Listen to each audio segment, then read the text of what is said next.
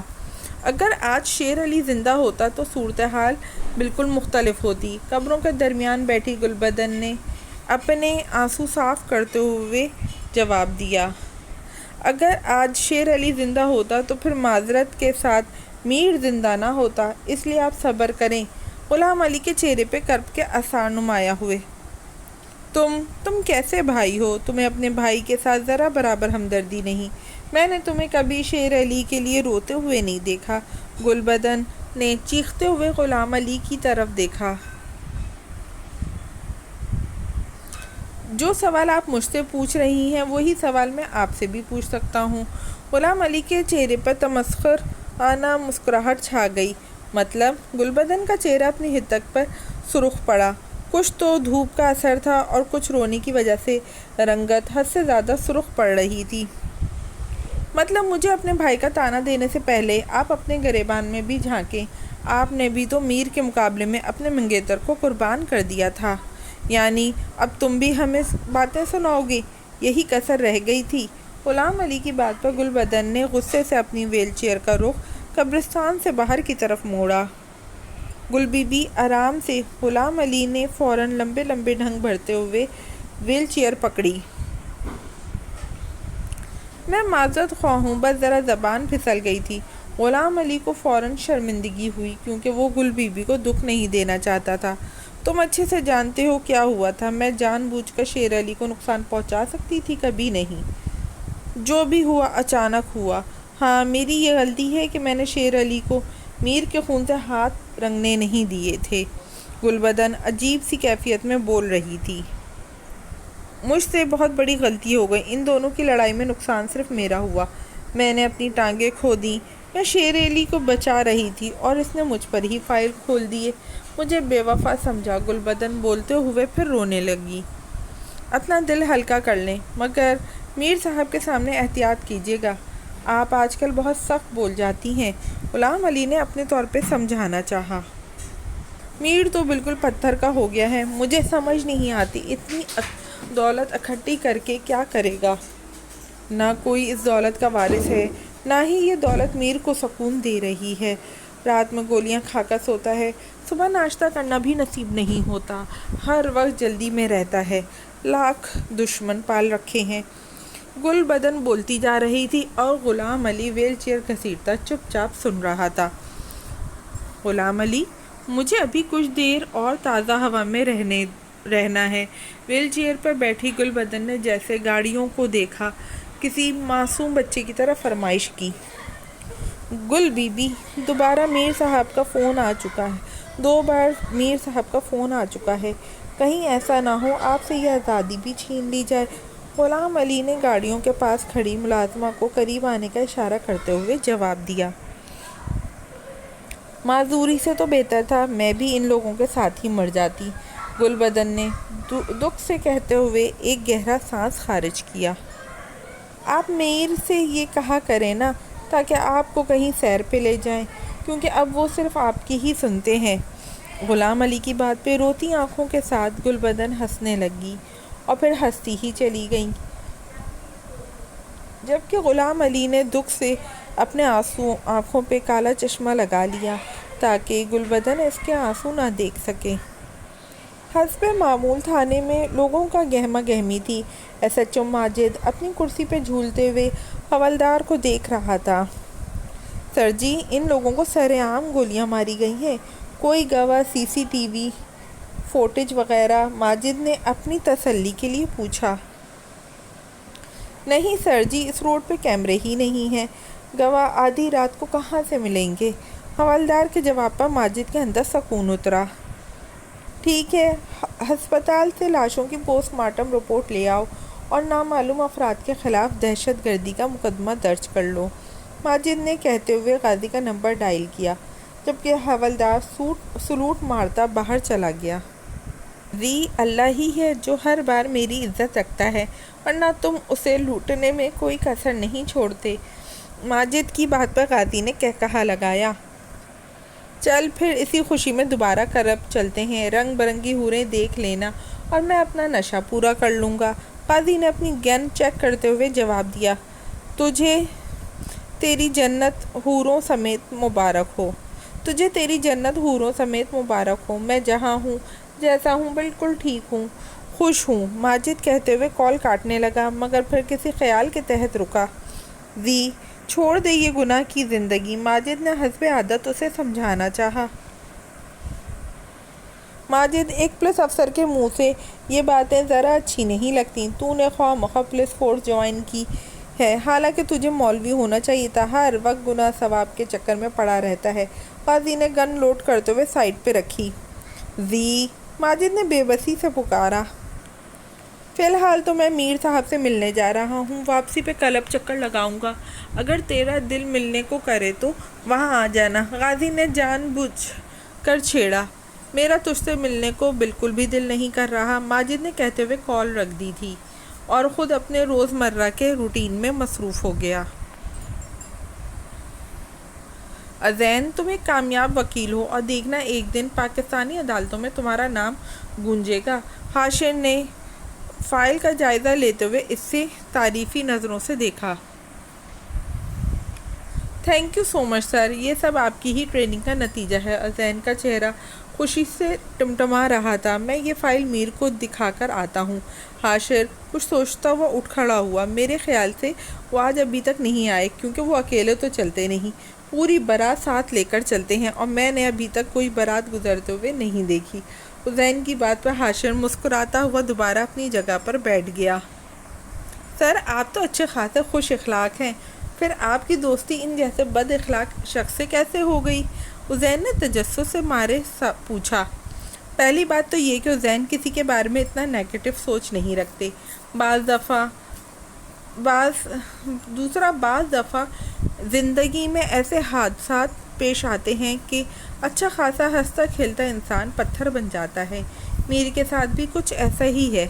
حاشر نے بے حد سنجیدگی سے ازین کی طرف دیکھا۔ سر، ایسا بھی کیا ہوا تھا ان کی زندگی میں؟ ازین کے سوال پر حاشر نے دکھ سے اپنی آنکھیں بند کی، جیسے کچھ کہنے کے لیے ہمت جمع کر رہا ہو۔ میر پہ ڈبل قتل کیس تھا، جس کی وجہ سے اس نے جیل بھی کاٹی۔ جیل جانے سے پہلے وہ اچھا خاصا خوش اخلاق تھا، مگر جیل میں گزارے 5 سال اسے مکمل تباہ کر گئے۔ میر کا ڈبل قتل کیس سے بچ جانا ایک معجزہ تھا، یہ سزائے موت سے بچ کر باہر آیا ہے، کسی کو بھی اس کی زندگی کی امید نہ تھی۔ حاشر کی باتوں پر ازین کا منہ کھلے کا کھلا رہ گیا۔ انہوں نے قتل کیا تھا؟ ازین نے بے یقینی سے پوچھا۔ بس کچھ مت پوچھو، حاشر نے جھرجھری لی۔ سر بتائیں نا، مجھے مزہ آ رہا ہے، کیا ہوا تھا اور کیسے؟ ازین نے دلچسپی سے حاشر کی طرف دیکھتے ہوئے پوچھا۔ لڑکی پاگل ہو، حالانکہ لگتی نہیں ہو۔ حاشر سر ہلاتا دوبارہ اپنے کام کرنے لگا، مگر ذہن کی اسکرین پر وہ بھیانک دن گھوم رہا تھا۔ سر حاشر، ازین نے بار بار پکارنے پر حاشر نے اس کی طرف دیکھا۔ سر، آپ کہاں کھو گئے؟ کچھ نہیں، تم بتاؤ اب آگے کیا کرنا ہے؟ میرا مطلب ہے کچہری جوائن کرو گی یا اسی طرح کسی آرگنائزیشن کے لیے کام کرنے کا ارادہ ہے؟ حاشر نے جان بوجھ کر موضوع بدلا۔ فی الحال تو آپ کے ساتھ ہی رہنے کا ارادہ ہے، اگر گئی تو وہاں جاؤں گی جہاں سے زیادہ اچھی آفر آئے گی، ازین نے کرسی ساتھ ٹیک لگاتے جواب دیا۔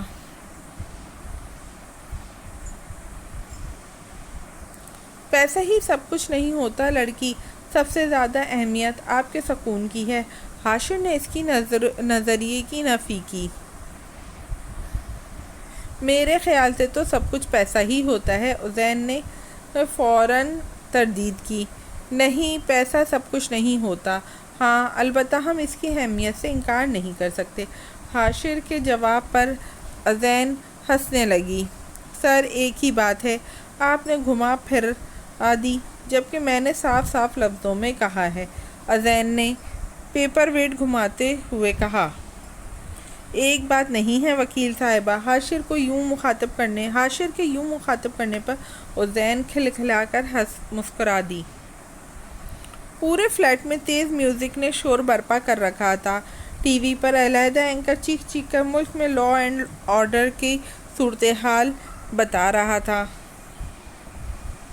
سلیپنگ سوٹ میں ملبوس قاضی اوپن کچن میں کھڑا اپنے لیے کافی بنا رہا تھا۔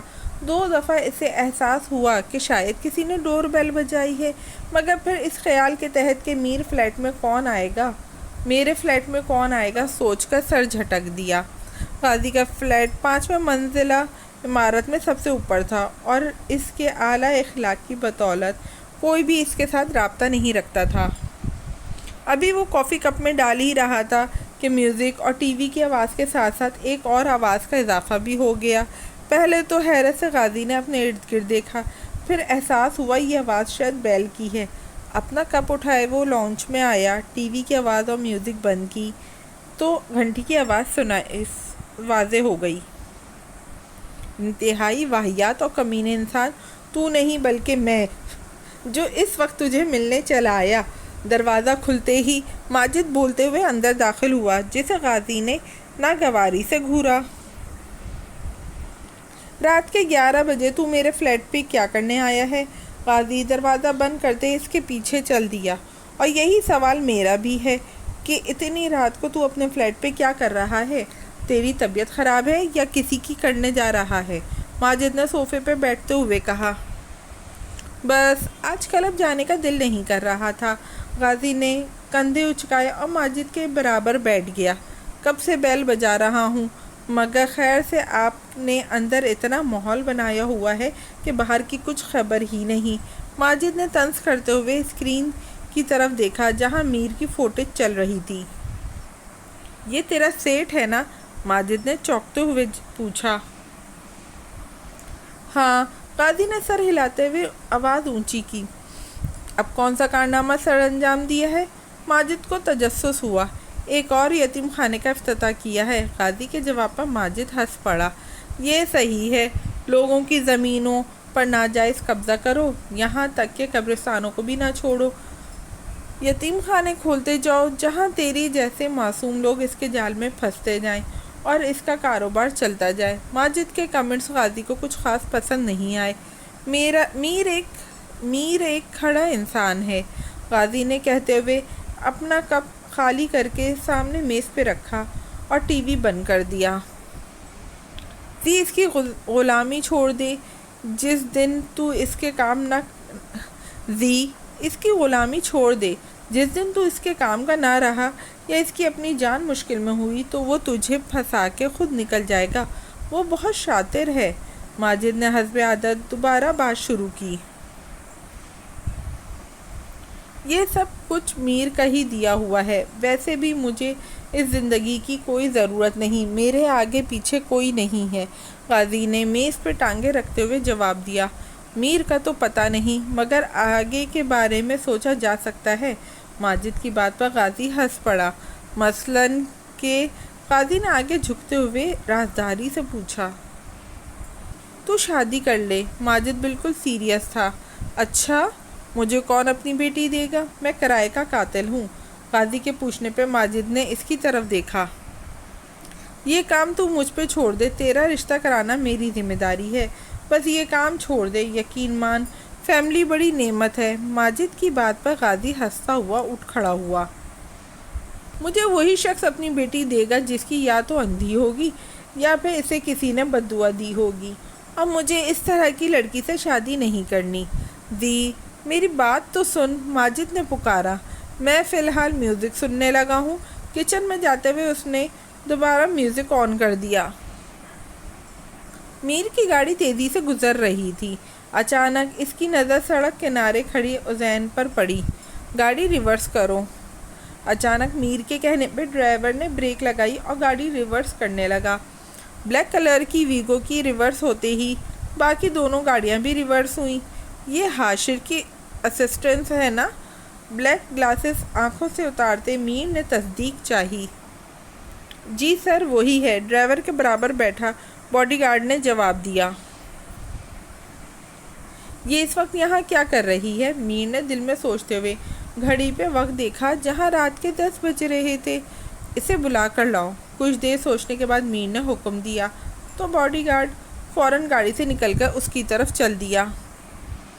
آپ کو میر صاحب بلا رہے ہیں، باڈی گارڈ نے انتہائی مناسب الفاظ میں گاڑی کی طرف اشارہ کرتے ہوئے ازین سے کہا۔ اس نے لائن میں لگی گاڑیوں کو حیرت سے دیکھا۔ اندر آؤ، میر نے ازین کو گاڑی پاس کھڑا دیکھ کر کرخت لہجے میں کہا۔ کس جرم میں؟ ازین کا جواب ڈرائیور اور باڈی گارڈ دونوں کو حیران کر گیا، جبکہ میر کے ماتھے پر ان گنت شکن نمودار ہوئی۔ اس سے پہلے کہ وہ اسے دھکا دینے کا حکم دیتا، ازین کچھ سوچتی ہوئی اندر بیٹھ گئی۔ اتنی بڑی اور لگژری گاڑی میں وہ پہلی بار بیٹھی تھی۔ پوری گاڑی میں میر کے پرفیوم کی خوشبو پھیلی ہوئی تھی۔ ازین کو اپنے آپ پر فخر ہو رہا تھا۔ دونوں کے درمیان فاصلہ صرف ایک سیٹ کا تھا۔ تم اس وقت یہاں کیا کر رہی ہو؟ میر نے باہر دیکھتے ہوئے پوچھا۔ مجھ سے پوچھ رہے ہیں؟ ازین نے میر کی طرف گھومتے ہوئے کہا تو باڈی گارڈ اور ڈرائیور کو حیرت کا شدید جھٹکا لگا۔ یہ لڑکی آج میر صاحب کے ہاتھوں سے نہیں بچے گی، جبکہ میر نے انتہائی غصیلی نگاہوں سے گردن گھماتے ہوئے ازین کو دیکھا۔ اچھا ٹھیک ہے، اس میں غصہ کرنے والی کون سی بات ہے؟ میں بس وین، رکشہ یا کسی بھی چیز کا انتظار کر رہی تھی جس پر بیٹھ کے جا سکتی۔ ازین نے اپنے لہجے میں نرمی لاتے ہوئے فوراً جواب دیا۔ اسے یاد آیا کہ یہ قاتل بھی ہے۔ کہاں جانا ہے؟ میر کا اگلا سوال ازین کو مسکرانے پہ مجبور کر گیا، جبکہ میر نے دوبارہ اپنا رخ موڑ لیا۔ گھر، یک لفظی جواب آیا۔ ڈرائیور گاڑی روکو، میر کی سپاٹ آواز گاڑی میں گونجی۔ اترو ابھی نیچے اترو، اترو ابھی نیچے اترو، مجھے فضول گفتگو پسند نہیں۔ میر کی آواز میں تلخی گھلنے لگی۔ وہ میں نے پھاٹک کے قریب اترنا ہے۔ پہلی بار ازین کا لہجہ سرد پڑا، جسے میر نے واضح طور پر نوٹ کیا۔ پھاٹک کے قریب تمہارا گھر ہے؟ میر نے لفظ گھر پر زور دیا، مگر خلاف توقع ازین خاموش رہی اور پھر گاڑی میں خاموشی چھا گئی۔ ازین نے کن اکھیوں سے میر کا جائزہ لیا۔ انتہائی قیمتی جوتے، سارا دن گزرنے کے باوجود بھی جوں کے توں چمک رہے تھے۔ میر کے جوتوں کو دیکھتے ہوئے ازین کی نظر اپنے میرون جاگرز پر پڑی جو گرد سے اٹے ہوئے تھے۔ بلیک کلر کا 3 پیس سوٹ جس میں کسی قسم کی شکن سے پاک تھا۔ ہاتھ میں پہنی قیمتی گھڑی کا ڈائل ہیرے سے چمک رہا تھا۔ ایک قیمتی موبائل اس کے ہاتھ میں مزید قیمتی لگ رہا تھا، جبکہ ازین کے موبائل کی اسکرین 1000 جگہ سے ٹوٹی ہوئی تھی۔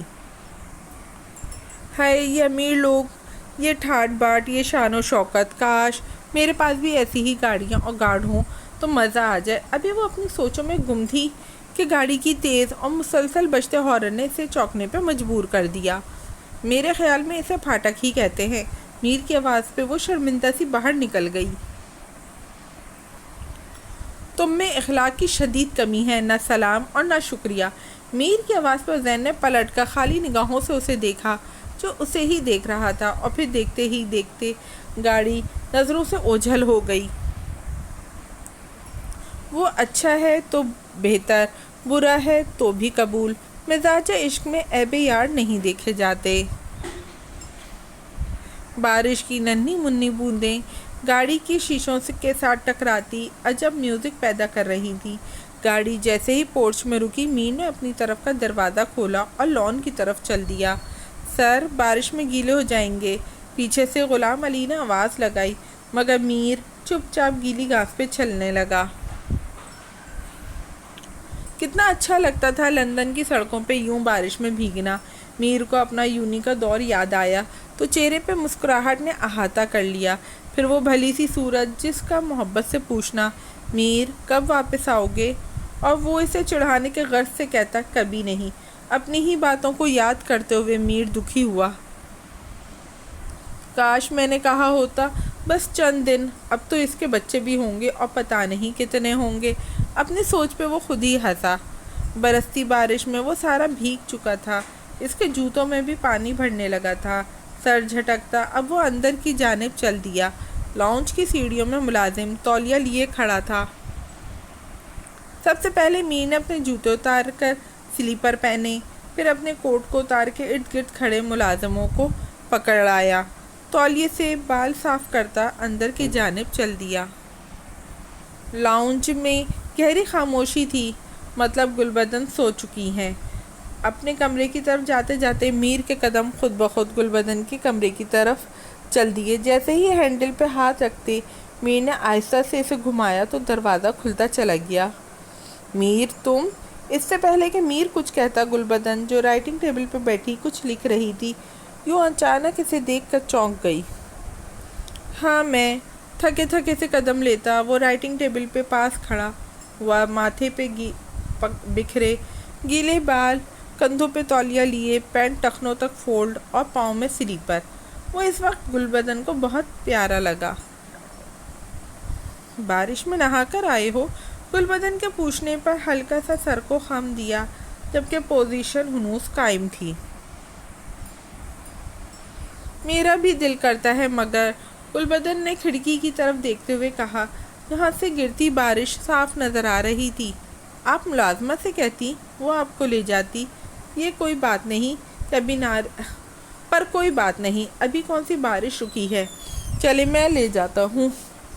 میر نے فوراً سیدھے کھڑے ہوتے ہوئے آفر ماری۔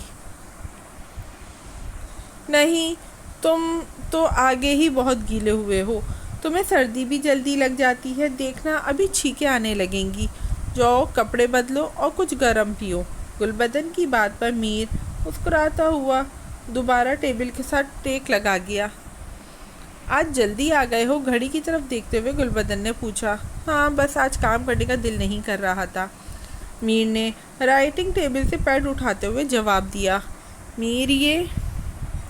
گلبدن نے پیڈ پکڑنا چاہا۔ اداس ہے؟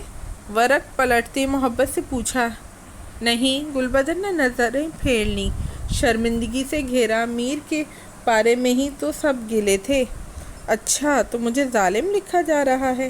میر نے پیڈ ٹیبل پہ پھینکتے ہوئے پوچھا۔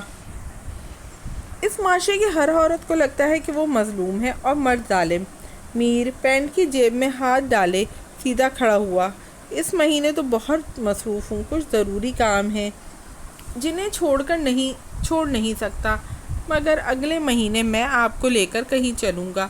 میں بھی کچھ دن آرام کرنا چاہتا ہوں، تب تک آپ سوچیں کہ ہم نے کہاں جانا ہے، میر نے مسکراتے ہوئے کہا تو گلبدن نے حیرت سے اس کی طرف گردن موڑی۔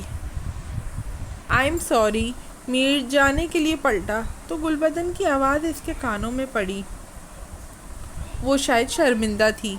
مجھے بالکل برا نہیں لگا، لیکن اگر آپ لکھنے کے بجائے مجھے خود کہتی تو بہت اچھا لگتا۔ میر نے مسکراتے ہوئے گلبدن کے سر پہ بوسہ دیا اور محبت سے کندھا طبقاتے باہر چلا گیا، جبکہ گلبدن اس کے رویے سے پریشان ہو گئی۔ لگتا ہے میر کی طبیعت ٹھیک نہیں ہے۔ نہ غصہ کیا، نہ جھگڑا اور نہ ہی تانا ناراضگی۔ خود سے کہتے گلبدن ٹیبل لیمپ بند کر گئی۔ اپنے کمرے میں داخل ہوتے ہی میر ڈریسنگ ٹیبل کے پیچھے جا کھڑا ہوا اور خود کو دیکھنے لگا جو اس کا محبوب مشغلہ تھا۔ میر تلال ہار جاتے ہوئے اس عورت کے آگے شیشے میں موجود اس کا عکس اس پر ہنسنے لگا۔ کیا کروں، قربانی بھی تو اس کی بڑی ہے جو اس نے میرے لیے دی۔ میر سرگوشی نما آواز میں مخاطب ہوا۔ نیت اپنی خراب ہے اور کہتے قربانی کو اس کی بڑی ہے۔ میر کو اپنا عکس اپنا ہی مذاق اڑاتا نظر آیا۔ ہمیشہ کی طرح شیشہ چند سیکنڈ کے اندر چکنا چور ہو گیا۔ جب بھی میر کو ڈپریشن ہوتا، غصہ شیشے پر ہی نکالتا تھا۔ یار رجو، تو بھی شادی کر کے دوسرے گاؤں چلی جائے گی تو میرا کیا بنے گا؟ ٹیوب ویل کی دیوار پر بیٹھی زرین نے پانی میں پتا پھینکا۔ میں نے تو جانا ہی ہے، رجو نے شرماتے ہوئے جواب دیا۔ ویسے تیرے سسرال والے ہیں ٹھیک ٹھاک لوگ، زری نے بے خیالی میں تبصرہ کیا۔ زری ایک بات بتاؤ، اگر تو ماسی پھولا سے نہ کرے تو؟ رجو نے ڈرتے ڈرتے زری کی طرف دیکھا جو مزے سے پانی میں مسلسل پتے توڑ کر پھینک رہی تھی۔ نہیں بتاتی، اب میں اتنی بھی بیوقوف نہیں ہوں کہ ساری باتیں ہی ماسی کو بتا دوں اور پھیٹی کھاؤں۔ زری کے جواب پر رجو نے سکھ کا سانس لیا۔ زری، وہ جو میرا دیور ہے نا، اس نے تجھے میری منگنی پہ دیکھا تھا، کہتا تیرے ساتھ ہی شادی کرے گا۔ رجو کی بات پر زری کا پتا پھینکتا ہاتھ رکا۔ رجو کیوں میرے زخموں پہ نمک چھڑکتی ہے؟ ماسی مجھے جان سے مار دے گی، مگر میری شادی کسی سے نہیں کرے گی۔ زری نے مایوسی سے رجو کی طرف دیکھتے ہوئے جواب دیا۔ سارے گاؤں کو معلوم ہے کہ ساول مر چکا ہے، مگر ماسی فضول ضد لگائے بیٹھی ہے۔ یہ تو تیرے ساتھ سراسر ظلم ہے، رجو نے انتہائی دکھ سے کہا۔ جو بھی ہے، مگر میں ماسی کو اکیلا نہیں چھوڑ سکتی۔ جب میرے والدین سیلاب میں ڈوب کے مر گئے تھے، تب ماسی نے ہی مجھے آسرا دیا تھا۔ زری کے جواب پر رجو خاموش ہو گئی۔ پھر بھی زری ذرا سوچ، کیا تو ایسے ہی بیٹھی رہے گی؟ رجو کے سوال پر زری نے لاپرواہی سے کندھے اچکائے اور دوبارہ اپنے کام میں مشغول ہو گئی۔ اچھا سن، میرے دماغ میں ایک آئیڈیا آیا۔ اگر ہم ایسا کریں کہ کسی لڑکے کو ماسی کا ساول بنا کے پیش کر دیں تو؟ رجو کی بات پہ زری نے سے گھورتے ہوئے اپنے ہاتھ جھاڑے اور نیچے اتر آئی۔ رجو، تو جاسوسی ناول کم پڑھا کر۔ ماسی کو اپنے بیٹے کی پہچان ہے، اور وہ اس سے کچھ سوال پوچھے گی تو ہم پکڑے جائیں گے۔ دوسرا کوئی لڑکا کیوں ماسی کا بیٹا بنے گا؟ زری کے جواب پر رجو منہ بناتی اسے دیکھنے لگی۔ بے وقوف زری، میں اپنے دیور سے کہوں گی کسی لڑکی کو ماسی کا بیٹا بنا کر لے آئے جو شادی شدہ بھی ہو، پھر تو تیری ماسی تیری شادی میرے دیور سے کر دے گی نا۔ اس طرح ہم دونوں ایک ہی گھر میں رہیں گے۔ رجو نے خوشی سے اس کے گلے میں اپنی باہیں ڈالی۔ آئیڈیا تو اچھا ہے، مگر زری نے کچھ سوچتے ہوئے کہا۔ اگر مگر کچھ نہیں، بس میں نے سوچ لیا ہے کہ میں تیرے لیے کچھ نہ کچھ ضرور کروں گی۔ آخر تو میری سب سے اچھی اور پیاری دوست ہے۔ رجو کہتی ہوئی اس کے ساتھ چل دی۔ میں نے کل تمہاری اسسٹنٹ کو لفٹ دی تھی۔ میر کے منہ سے جیسے ہی یہ الفاظ نکلے، سامنے بیٹھے ایڈوکیٹ حاشر کو شدید کھانسی کا دورہ پڑا۔ زیادہ ایکٹنگ کرنے کی ضرورت نہیں ہے، میں یہ دیکھنا چاہ رہا تھا وہ بد دماغ اور بد لحاظ لڑکی کس علاقے میں رہتی ہے۔ مگر مجھے بے حد افسوس ہوا کہ وہ ایک انتہائی نچلے طبقے کے تعلق رکھنے والی لڑکی ہے۔ بہت ہی گندی جگہ پر اس کا گھر ہے، جس کے ایک طرف کچرا کنڈی اور دوسری طرف نشیوں کا اڈا۔ ایک ایسی لڑکی جو اس ماحول میں پروان چڑھی ہو، اسے تم قابل ذہین اور پتہ نہیں کیا کیا القابات سے دیتے ہو۔ میر کی بات پر حاشر نے پانی والا گلاس اپنے منہ کے ساتھ لگایا۔ اس کے بارے میں جو باتیں آپ نے ابھی مجھے بتائی ہیں وہ مجھے معلوم نہیں تھی، کیونکہ میں نے کبھی اس کا پیچھا نہیں کیا۔ حاشر کا جواب میر کو تپا گیا۔ میر، مجھے ایسے نہ دیکھا کر، میری جان نکل جاتی ہے۔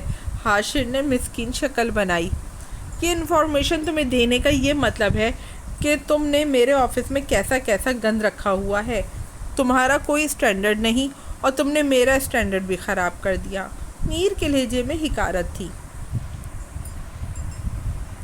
میر، مجھے تیری یہ بات پسند نہیں۔ تجھ میں غرور بہت ہے۔ غریب بستیوں میں بھی انسان ہی رہتے ہیں، قابلیت کسی کی میراث نہیں۔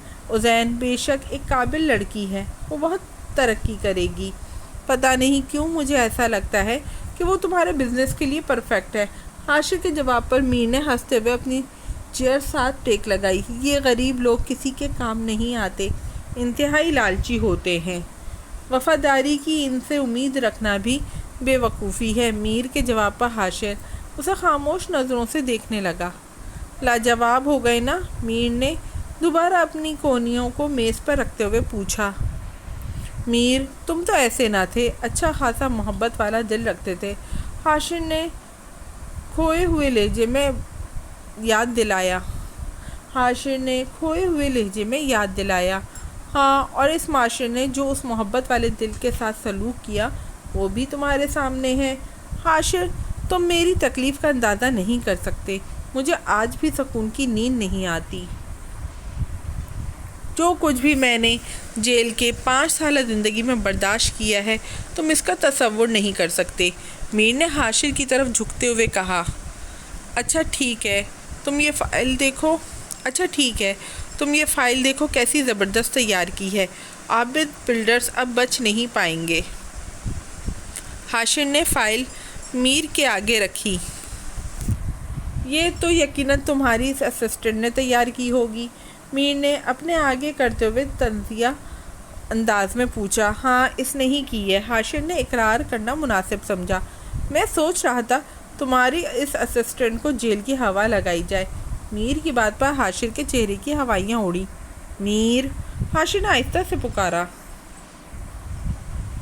ہاں، تم بالکل ٹھیک سمجھے۔ اگر عزین کو 2 سال سزا ہو جائے اور وہ بھی اسی جیل میں رہے جہاں وہ ہیں تو ہماری مشکل آسان ہو جائے گی۔ بقول تمہارے وہ بہت قابل ہے، ذہین ہے، تو اس کے لیے اس کا منہ کھولنا زیادہ مشکل نہ ہوگا۔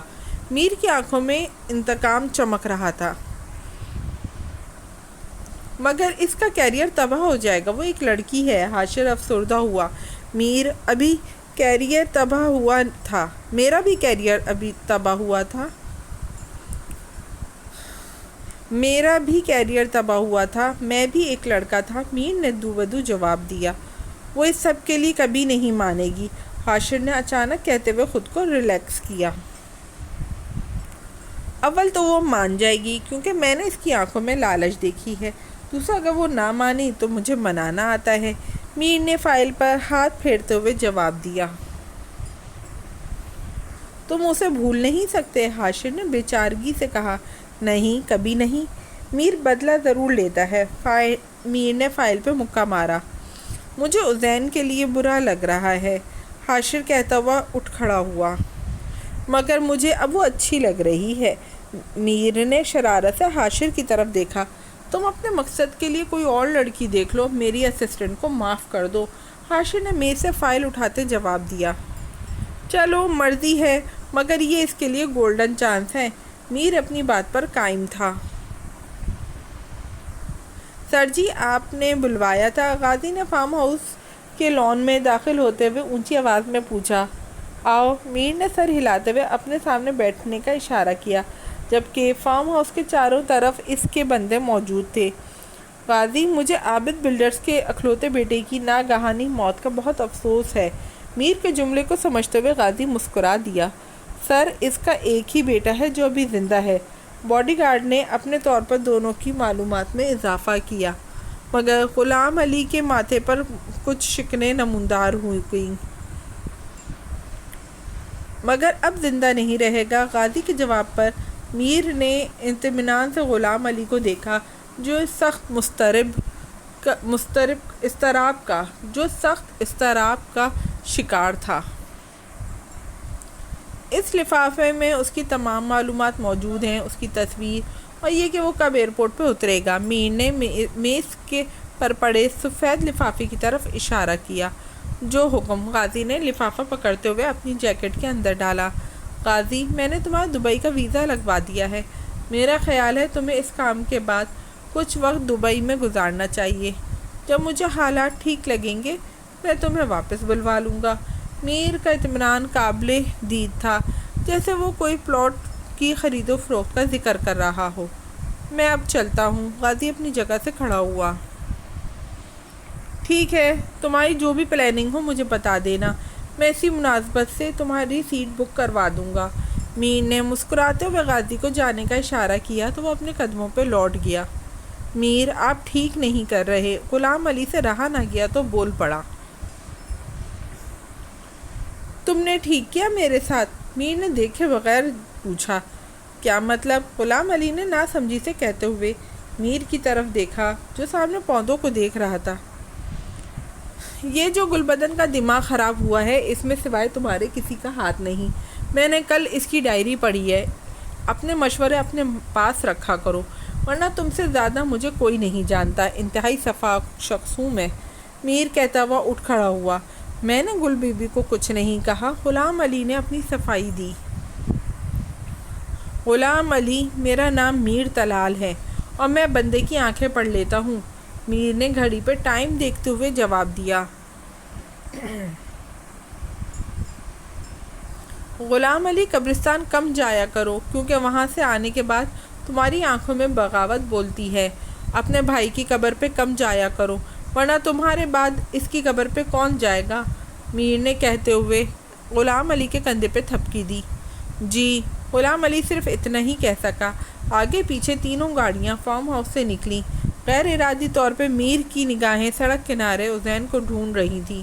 ابھی وہ آتے جاتے لوگوں کو دیکھ ہی رہا تھا کہ گلبدن کے پرسنل آیا کی کال آنے لگی، جو کہ یقیناً خطرے کی علامت تھی۔ ہاں بولو گل بی بی ٹھیک ہے؟ آیا کے بولنے سے پہلے ہی میر نے پوچھا۔ اسے کسی انہونی کا احساس ہو رہا تھا۔ نہیں صاحب، انہوں نے اپنے نفس کاٹ لی ہے، بہت خون نکل رہا ہے۔ آیا کے الفاظ بامشکل اس کی حلق سے نکلے۔ جانتے تھے اب جو میر ان کا حال کرے گا۔ او شٹ، بس میں آ رہا ہوں، ڈاکٹر کو کال کروں؟ میر نے فون بند کرتے ہی ڈرائیور کی طرف دیکھا۔ میر صاحب گھر کی طرف ہی جا رہے ہیں، ساتھ بیٹھے باڈی گارڈ نے بتایا۔ جلدی، میر نے تقریباً چیختے ہوئے کہا۔ اس کا بس نہیں چل رہا تھا اڑ کے پہنچ جائے، کسی ایک کو بھی نہیں چھوڑوں گا۔ جب کہا تھا گل بی بی کو اکیلا نہیں چھوڑنا تو وہ سب کمبخت کہاں تھے؟ اتنی بڑی فوج ہے نوکروں کی، مگر سب کے سب نمک حرام۔ میر نے بڑبڑاتے ہوئے اپنا موبائل آن کیا۔ عزین آج پھر اسٹاپ پہ کھڑی تھی جب میر کی گاڑیوں کا قافلہ تیزی سے اس کے سامنے سے گزرا تھا۔ چل عزین بی بی، آج تجھے کسی نے لفٹ نہیں کرائی۔ میں نے تو سوچا تھا ڈراموں کی طرح روز لفٹ مل جائے گی، مگر کہاں۔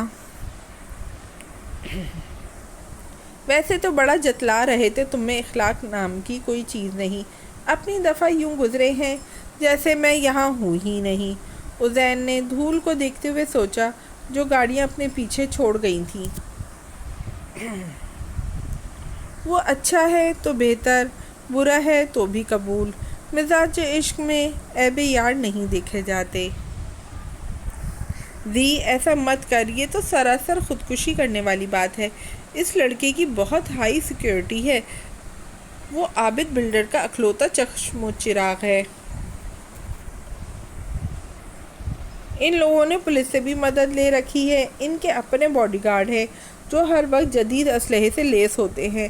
ماجد نے فکرمندی سے غازی کی طرف دیکھا جو مزے سے سگریٹ پی رہا تھا۔ وہ دونوں اس وقت ایک اوپن ایئر کیفیٹیریا میں بیٹھے تھے۔ بس یا اور کچھ؟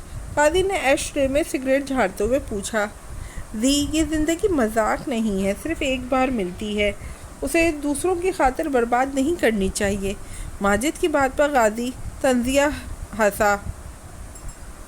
مجھے تو یہ زندگی کی ضرورت ہے اور نہ اس کے برباد ہونے کا ڈر۔ قاضی سگریٹ پھینکا اور ہوا میں دھواں نکالنے لگا۔ دیکھ، تو ایک 25 سال کا خوبصورت صحت مند نوجوان ہے، اگر جیل ہو گئی تو تیری ساری زندگی وہاں پر پڑا سڑتا رہے گا۔ میرے اوپر نہیں تو کم از کم اپنی اس خوبصورت جوانی پہ رحم کھا۔ ماجد کے ڈرانے پہ قاضی نے ہلکا سا کہا لگایا۔ مجھے تیری اس ساری بکواس میں صرف یہ ایک جملہ اچھا لگا کہ میں 25 سال کا ایک صحت مند اور خوبصورت نوجوان ہوں۔ رہی بات جیل میں سڑنے کی تو میری جان، میں گرفتاری سے بہتر خود کو مارنا پسند کروں گا۔ تو اچھی طرح جانتا ہے کہ میرا نشانہ کتنا اچھا ہے، مجھے پورا یقین ہے کہ وہ میری گولی کو نہیں روک پائے گا۔ قاضی نے اپنی 2 انگلیوں سے سامنے بیٹھے ماجد کا نشانہ لیا، جس پر ماجد سر نفی میں ہلاتا ادھر ادھر دیکھنے لگا۔ تبھی قاضی کی نظر کاؤنٹر پہ کھڑی لڑکی پہ پڑی۔ ماجد نے بھی گردن گھماتے ہوئے اس کی نگاہوں کا تعاقب کیا۔ ویسے تجھے اس مخلوق سے بہت چڑ ہے، مگر جب دیکھو اسے گھورتا رہتا ہے۔ اب اس لڑکی میں کیا خاص بات ہے؟ ماجد نے قاضی کی طرف دیکھتے ہوئے پوچھا۔ یہ لڑکی میر کے آفس میں ہوتی ہے، میں نے اسے وہاں دیکھا ہے۔ قاضی کے بتانے پہ ماجد کرسی پہ گھومتے ہوئے دوبارہ اس سے دیکھنے لگا۔ کیا اب میر نے ایسی لڑکیاں آفس میں رکھنا شروع کر دی ہیں؟ اور یہ آفس میں کرتی کیا ہے؟ اب دونوں کی توجہ کا مرکز وہ کاؤنٹر گرل تھی۔ میرے خیال سے یہ لڑکی وکیل ہے۔ جیسے ہی قاضی کے منہ سے یہ الفاظ نکلے، ماجد کی پوری آنکھیں باہر نکل آئیں۔ قاضی، مجھے لگتا ہے تم نے آج زیادہ سگریٹ پی لی ہے، یہ ایک سیل گرل ہے، اگر یہ وکیل ہوتی تو اسے یوں یہاں کام نہ کرنا پڑتا۔ ماجد کی وضاحت پر قاضی خاموش ہو گیا، مگر دھیان سارا اسی طرف تھا۔ چل ٹھیک ہے، جو کہا ہے اس پر عمل کرنا، میری فکر نہ کرنا، کیونکہ مجھے اپنی فکر کرنے والے لوگ اچھے نہیں لگتے۔ میں اپنی فکر خود کرنا جانتا ہوں، غازی نے کہتے ہوئے دوبارہ سگریٹ سلگایا۔ اچھا ٹھیک ہے، اب میں چلتا ہوں، ماجد نے اٹھتے ہوئے کہا۔ مرضی ہے، میں روک نہیں رہا۔ غازی نے کندھے اچکائے۔ اپنے فیصلے پہ ایک نظر ثانی کر لینا، شاید میری بات تیری سمجھ میں آ جائے، ماجد نے نہ چاہتے ہوئے بھی دوبارہ دہرایا۔ اپنی ٹوپی اٹھاتا وہاں سے نکل گیا۔ غازی کی نظریں سگریٹ پیتے مسلسل کاؤنٹر گرل پہ تھیں۔ جیسے ہی قریب سے ایک ویٹر گزرا، غازی نے اسے ہاتھ سے اشارے سے روکا۔ مجھے ایک بلیک کافی چاہیے، مگر اس لڑکی کے ہاتھوں سے۔ غازی نے ویٹر کو روکتے ہوئے کاؤنٹر کی طرف اشارہ کیا تو وہ غازی کو دیکھنے لگا۔ سر، یہ لڑکی ہماری انچارج ہے، ویٹرز نہیں۔ ویٹر کے تاثرات کافی خراب لگ رہے تھے، مگر لہجہ اس نے کافی حد تک نارمل رکھا۔ اچھا پھر میں نے آپ کے انچارج سے بات کرنی ہے، غازی بضد ہوا، جس پر ویٹر سر ہلاتا کاؤنٹر کی طرف چل دیا۔ کچھ دیر میں وہ کاؤنٹر گرل غازی کو اپنے قریب آتی دکھائی دی۔ جی سر، میں آپ کی کیا خدمت کر سکتی ہوں؟ لڑکی نے انتہائی مہذب زبان میں پوچھا۔ آپ میر صاحب کے آفس میں ہوتی ہیں نا؟ اگر میں غلط نہیں ہوں تو آپ ایک وکیل ہیں؟ غازی کی بات پہ ازین مسکرا دی۔ سر جی، آپ نے بالکل درست پہچانا۔ اب بتائیں میں آپ کی کیا خدمت کر سکتی ہوں؟ مجھے اپنی ضمانت قبل از گرفتاری کروانی ہے، غازی نے ٹانگ پہ ٹانگ رکھتے ہوئے کہا۔ اس وقت تو میں آپ کی مدد نہیں کر سکتی، مگر صبح آپ میرے آفس آ جائیں۔ ازین کے کہنے پہ غازی ہنستا ہوا اٹھ کھڑا ہوا۔ کیا ہمارے ملک کے حالات اتنے خراب ہو گئے کہ ایک قابل وکیل کو یوں پارٹ ٹائم جاب کے لیے سڑک پہ آنا پڑ رہا ہے؟ غازی کی بات پہ ازین نے سنجیدگی سے دیکھا۔ ایسی کوئی بات نہیں ہے مسٹر وکیل۔ اگر وکیل سڑک پر آ جائیں تو حکومتیں ہل جاتی ہیں۔ خیر، یہ میرا کارڈ ہے، رکھ لیں، کام آئے گا۔ ازین اپنا کارڈ دیتی واپس پلٹ گئی۔ غازی نے اپنے دونوں انگلیوں کے درمیان سے اس کارڈ کو پکڑا جس پہ واضح ازین لکھا تھا۔ لڑکی دلچسپ ہے اور ذہین بھی، تبھی میر کے آفس میں پائی جاتی ہے، کیونکہ میر نکمی چیزیں نہیں رکھتا۔ غازی کارڈ دیکھتا سوچ میں پڑ گیا۔ آپ کو ایسا نہیں کرنا چاہیے تھا۔ میں نے آپ کے لیے کیا نہیں کرتا، مگر آپ، میر نے گلبدن کے قریب بیٹھتے ہوئے ناراضگی سے کہا، جس کے ایک ہاتھ پہ ڈرپ جبکہ دوسرے پہ پٹی بندھی تھی۔ آپ اپنا دل لگانے کی کوشش کریں، جب تک ماضی کو نہیں بھولیں گی اس طرح پریشان رہیں گی۔ میر نے اب کی بار پٹی والا ہاتھ آرام سے اپنے ہاتھوں میں لیا تو گلبدن نے تکلیف سے اپنی آنکھیں بند کر لی۔ اب بولتی کیوں نہیں؟ میر نے نرمی سے گلبدن کا چہرہ اپنی طرف کیا جو خفا خفا سا تھا۔ میں تم پر اور اپنے آپ پر ایک بوجھ ہوں۔ مجھے اپنی زندگی بری لگتی ہے، میں دوسروں کے سہارے چل رہی ہوں، خود سے کچھ نہیں کر سکتی۔ گلبدن کی آنکھیں پانی سے بھرنے لگی۔ اچھا، اگر کچھ بھی نہیں کر سکتی تو یہ کس نے کیا ہے؟ میر نے پٹی والا ہاتھ کی طرف مسکراتے ہوئے اشارہ کیا۔ میر، میں سنجیدہ ہوں۔ گلبدن نے میر سے اپنا ہاتھ چھڑانا چاہا۔ میں بھی آپ کے معاملے میں سنجیدہ ہوں۔ میر کی مسکراہٹ سمٹی۔ میر، تم شادی کر لو، زندگی میں آگے بڑھو، تمہارے گھر میں بچوں کی رونق لگ جائے گی۔ گلبدن کی بات پر میر نے اسے آئیبرو اچکا کے دیکھا۔ تو پھر آپ اس سب کے لیے تیار ہیں؟ انداز سوالیہ اور شرارتی سا تھا۔ میر، میں بالکل بیکار ہوں، ذہنی طور پہ بھی اور جسمانی بھی۔ تمہیں یہ بات کب سمجھ آئے گی؟ تم ایک اچھی لڑکی ڈیزرو کرتے ہو۔ گلبدن کی بات پر میر نے سر ہلانے لگا جیسے بات سمجھ آ گئی ہو۔ میرے نزدیک اچھی لڑکی سے زیادہ وفادار لڑکی اہمیت رکھتی ہے، جو کہ آپ ہیں۔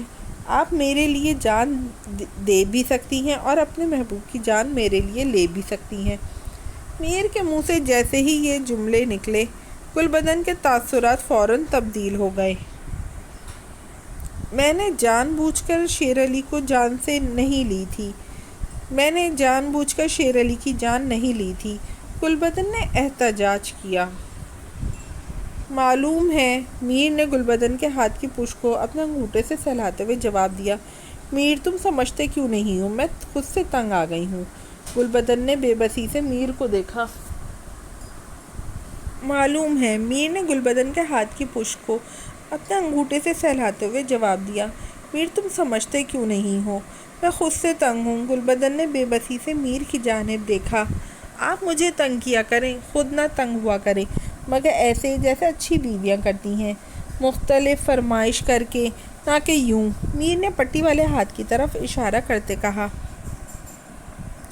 میر آج ایک بات تو بتاؤ، جب تمہیں اچھی طرح معلوم ہے کہ میں اب کبھی چل نہیں سکتی تو تم نے مجھ سے نکاح کیوں کیا؟ گلبدن کے سوال پر میر نے اسے مشکوک نظروں سے دیکھا۔ یہ آج کل آپ کس سے مل رہی ہیں؟ مجھے سمجھ نہیں آ رہی، آپ میں یہ باتیں کون بھر رہا ہے؟ میر نے جانچتی نظروں سے گلبدن کی طرف دیکھا۔ سارے ملازم تو تمہارے ہیں، میرا تو یہاں کوئی بھی نہیں۔ گلبدن کا جواب میر کی تسلی نہ کر سکا۔ میرے خیال سے اب آپ کو میرے کمرے میں شفٹ ہو جانا چاہیے۔ اکیلے میں آپ پتہ نہیں کیا کیا فضولیات سوچتی رہتی ہیں۔ ایک تو آپ کی تنہائی ختم ہو جائے گی، دوسرا آپ کے بقول میرے گھر میں بچوں کی رونق بھی لگ جائے گی۔ میر کا اندازہ چھیڑنے والا تھا۔ نہیں میر، میں تمہاری احسان مند ہوں کہ تم نے مجھے رلنے نہیں دیا، اپنے نام کے ساتھ ساتھ یہ پرآسائش زندگی بھی دی، مگر سچ یہ ہے کہ میں تمہارے قابل نہیں۔ تمہیں یہ بات سمجھ لینی چاہیے کہ میں ایک ایسی ہڈی ہوں جو تمہارے گلے میں پھنس گئی ہوں۔ گلبدن کی باتوں پہ میر نے اپنی کنپٹی 2 انگلیوں سے دبائی۔ گل، میرے سر میں بہت درد ہے، آپ پلیز فضول باتیں کرنا بند کریں۔ آپ جو بھی ہیں، جیسے بھی ہیں، مجھے منظور ہے۔ جب مجھے کوئی مسئلہ نہیں تو آپ کو کیوں ہے؟ میر نے ایک بار پھر گل کا رخ اپنی طرف کیا، جو دوسری طرف منہ کیے رو رہی تھی۔ خواہ مخواہ اپنی آنکھیں سجا لی ہیں۔ بری بات، آئندہ خودکشی کا سوچنا بھی مت، ورنہ میں اپنے آپ کو گولی مار لوں گا، اور آپ جانتی ہیں کہ میں یہ کر سکتا ہوں۔ میر نے سر ترین لہجے میں تنبیہ کی۔ اللہ نہ کرے میر، تم بہت خوفناک باتیں کرتے ہو۔ گلبدن نے فوراً میر کے ہونٹوں پہ اپنا ہاتھ رکھا۔ بس تو پھر یہ طے ہے کہ آپ میرے کمرے میں شفٹ ہو رہی ہیں۔ میر نے گلبدن کا ہاتھ چومتے ہوئے پیچھے کیا، جس پر وہ خاموش ہو گئی۔ تم کون سا گھر پر ہوتے ہو؟ سارا دن تمہارا کمرہ بھی ویران پڑا رہتا ہے۔ گل نے جیسے جتلایا، میں جہاں بھی جاؤں رات کو لوٹ آتا ہوں، مجھے اپنے کمرے اور بستر کے بغیر نیند نہیں آتی۔ میر نے گل کی آنکھوں میں دیکھتے ہوئے جواب دیا، آپ کے آنے کا ایک فائدہ ہوگا، پھر مجھے سونے کے لیے نیند کی گولیاں نہیں کھانی پڑیں گی۔ اس نے ایک آنکھ ونک کرتے کہا۔ گلبدن نے نفی میں سر ہلایا۔ بات مت بدلو۔ گل نے میر کے ہاتھوں سے اپنا ہاتھ الگ کیا۔ آرام سے میری بات مان لیں، ورنہ آپ مجھے جانتی ہیں، میں کسی سے درخواست نہیں کرتا۔ میر نے کرسی ساتھ ٹیک لگاتے کہا، تو گلبدن نے بھی بیڈ کے ساتھ ٹیک لگا لی۔ گڈ، ویری گڈ، اب آپ آرام کریں، میں ذرا ان نمک حرام ملازموں کی خبر لوں۔ میر نے کھڑے ہوتے ہوئے اپنے کوٹ کا بٹن بند کیا۔ میر، کسی کو کچھ مت کہنا۔ گلبدن ایک دم اٹھنے لگی۔ آپ لیٹی رہیں اور پریشان نہ ہوں، کسی کی بھی سفارش نہ کریں، کیونکہ میں معاف نہیں کرتا۔ جب میں نے ان کو آپ کی حفاظت کے لیے رکھا ہے تو وہ پیسے بھی اسی چیز کے مجھ سے لیتے ہیں، تو پھر آپ کو چوٹ کیسے آئی اور کیوں؟ میر کہتا ہوا پلٹ گیا، جبکہ گلبدن خاموشی سے اسے جاتے ہوئے دیکھنے لگی۔ دوسرا، مجھے لگتا ہے اس غلام علی کا بندوبست کرنا پڑے گا، وہی آپ کا دماغ خراب کر رہا ہے، اس کے علاوہ اور کوئی نہیں ہو سکتا۔ میر بڑبڑاتا ہوا دروازہ کراس کر گیا۔ اب بتاؤ، تم اس بارے میں کیا کہتی ہو؟ حاشر نے حسین کی طرف دیکھا، جو بڑے غور سے ان کی باتیں سن رہی تھی۔ سر، آپ کو میں کیسی لگتی ہوں؟ میرا مطلب ہے، آپ کی میرے بارے میں کیا رائے ہے؟ زین نے جواب دینے کے بجائے الٹا سوال کیا۔ میری تمہارے بارے میں رائے ہے، تم ایک لائق اور قابل لڑکی ہو۔ حاشر نے دل سے اس کی تعریف کی۔ پھر آپ کو کیسے لگا کہ میں آپ کے اس سڑیل باس کی بات مان لوں گی؟ زین نے سوال پر حاشر کو اپنے اندر اطمینان اترتا محسوس ہوا۔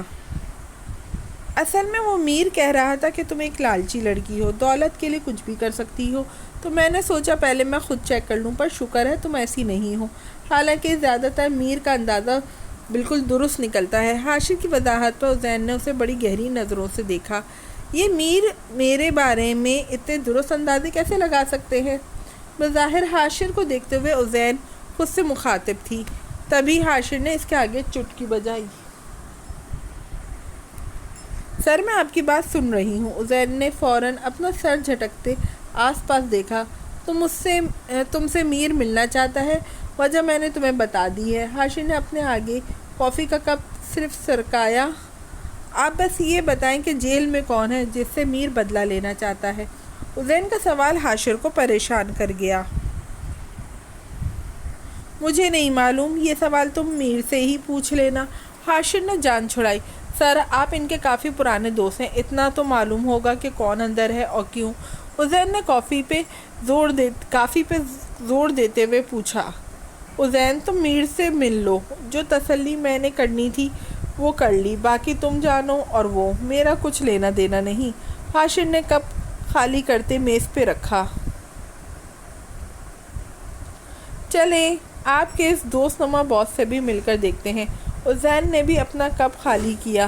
عزین اپنا کیریئر تباہ نہ کرنا، بس اتنا ہی کہوں گا۔ حاشر نے بل دیتے نصیحت کی۔ آپ کو میری فکر ہوتی تو مجھے بہت اچھا لگتا ہے، لیکن جب آپ مجھ سے باتیں چھپاتے ہیں تو مجھے برا لگتا ہے۔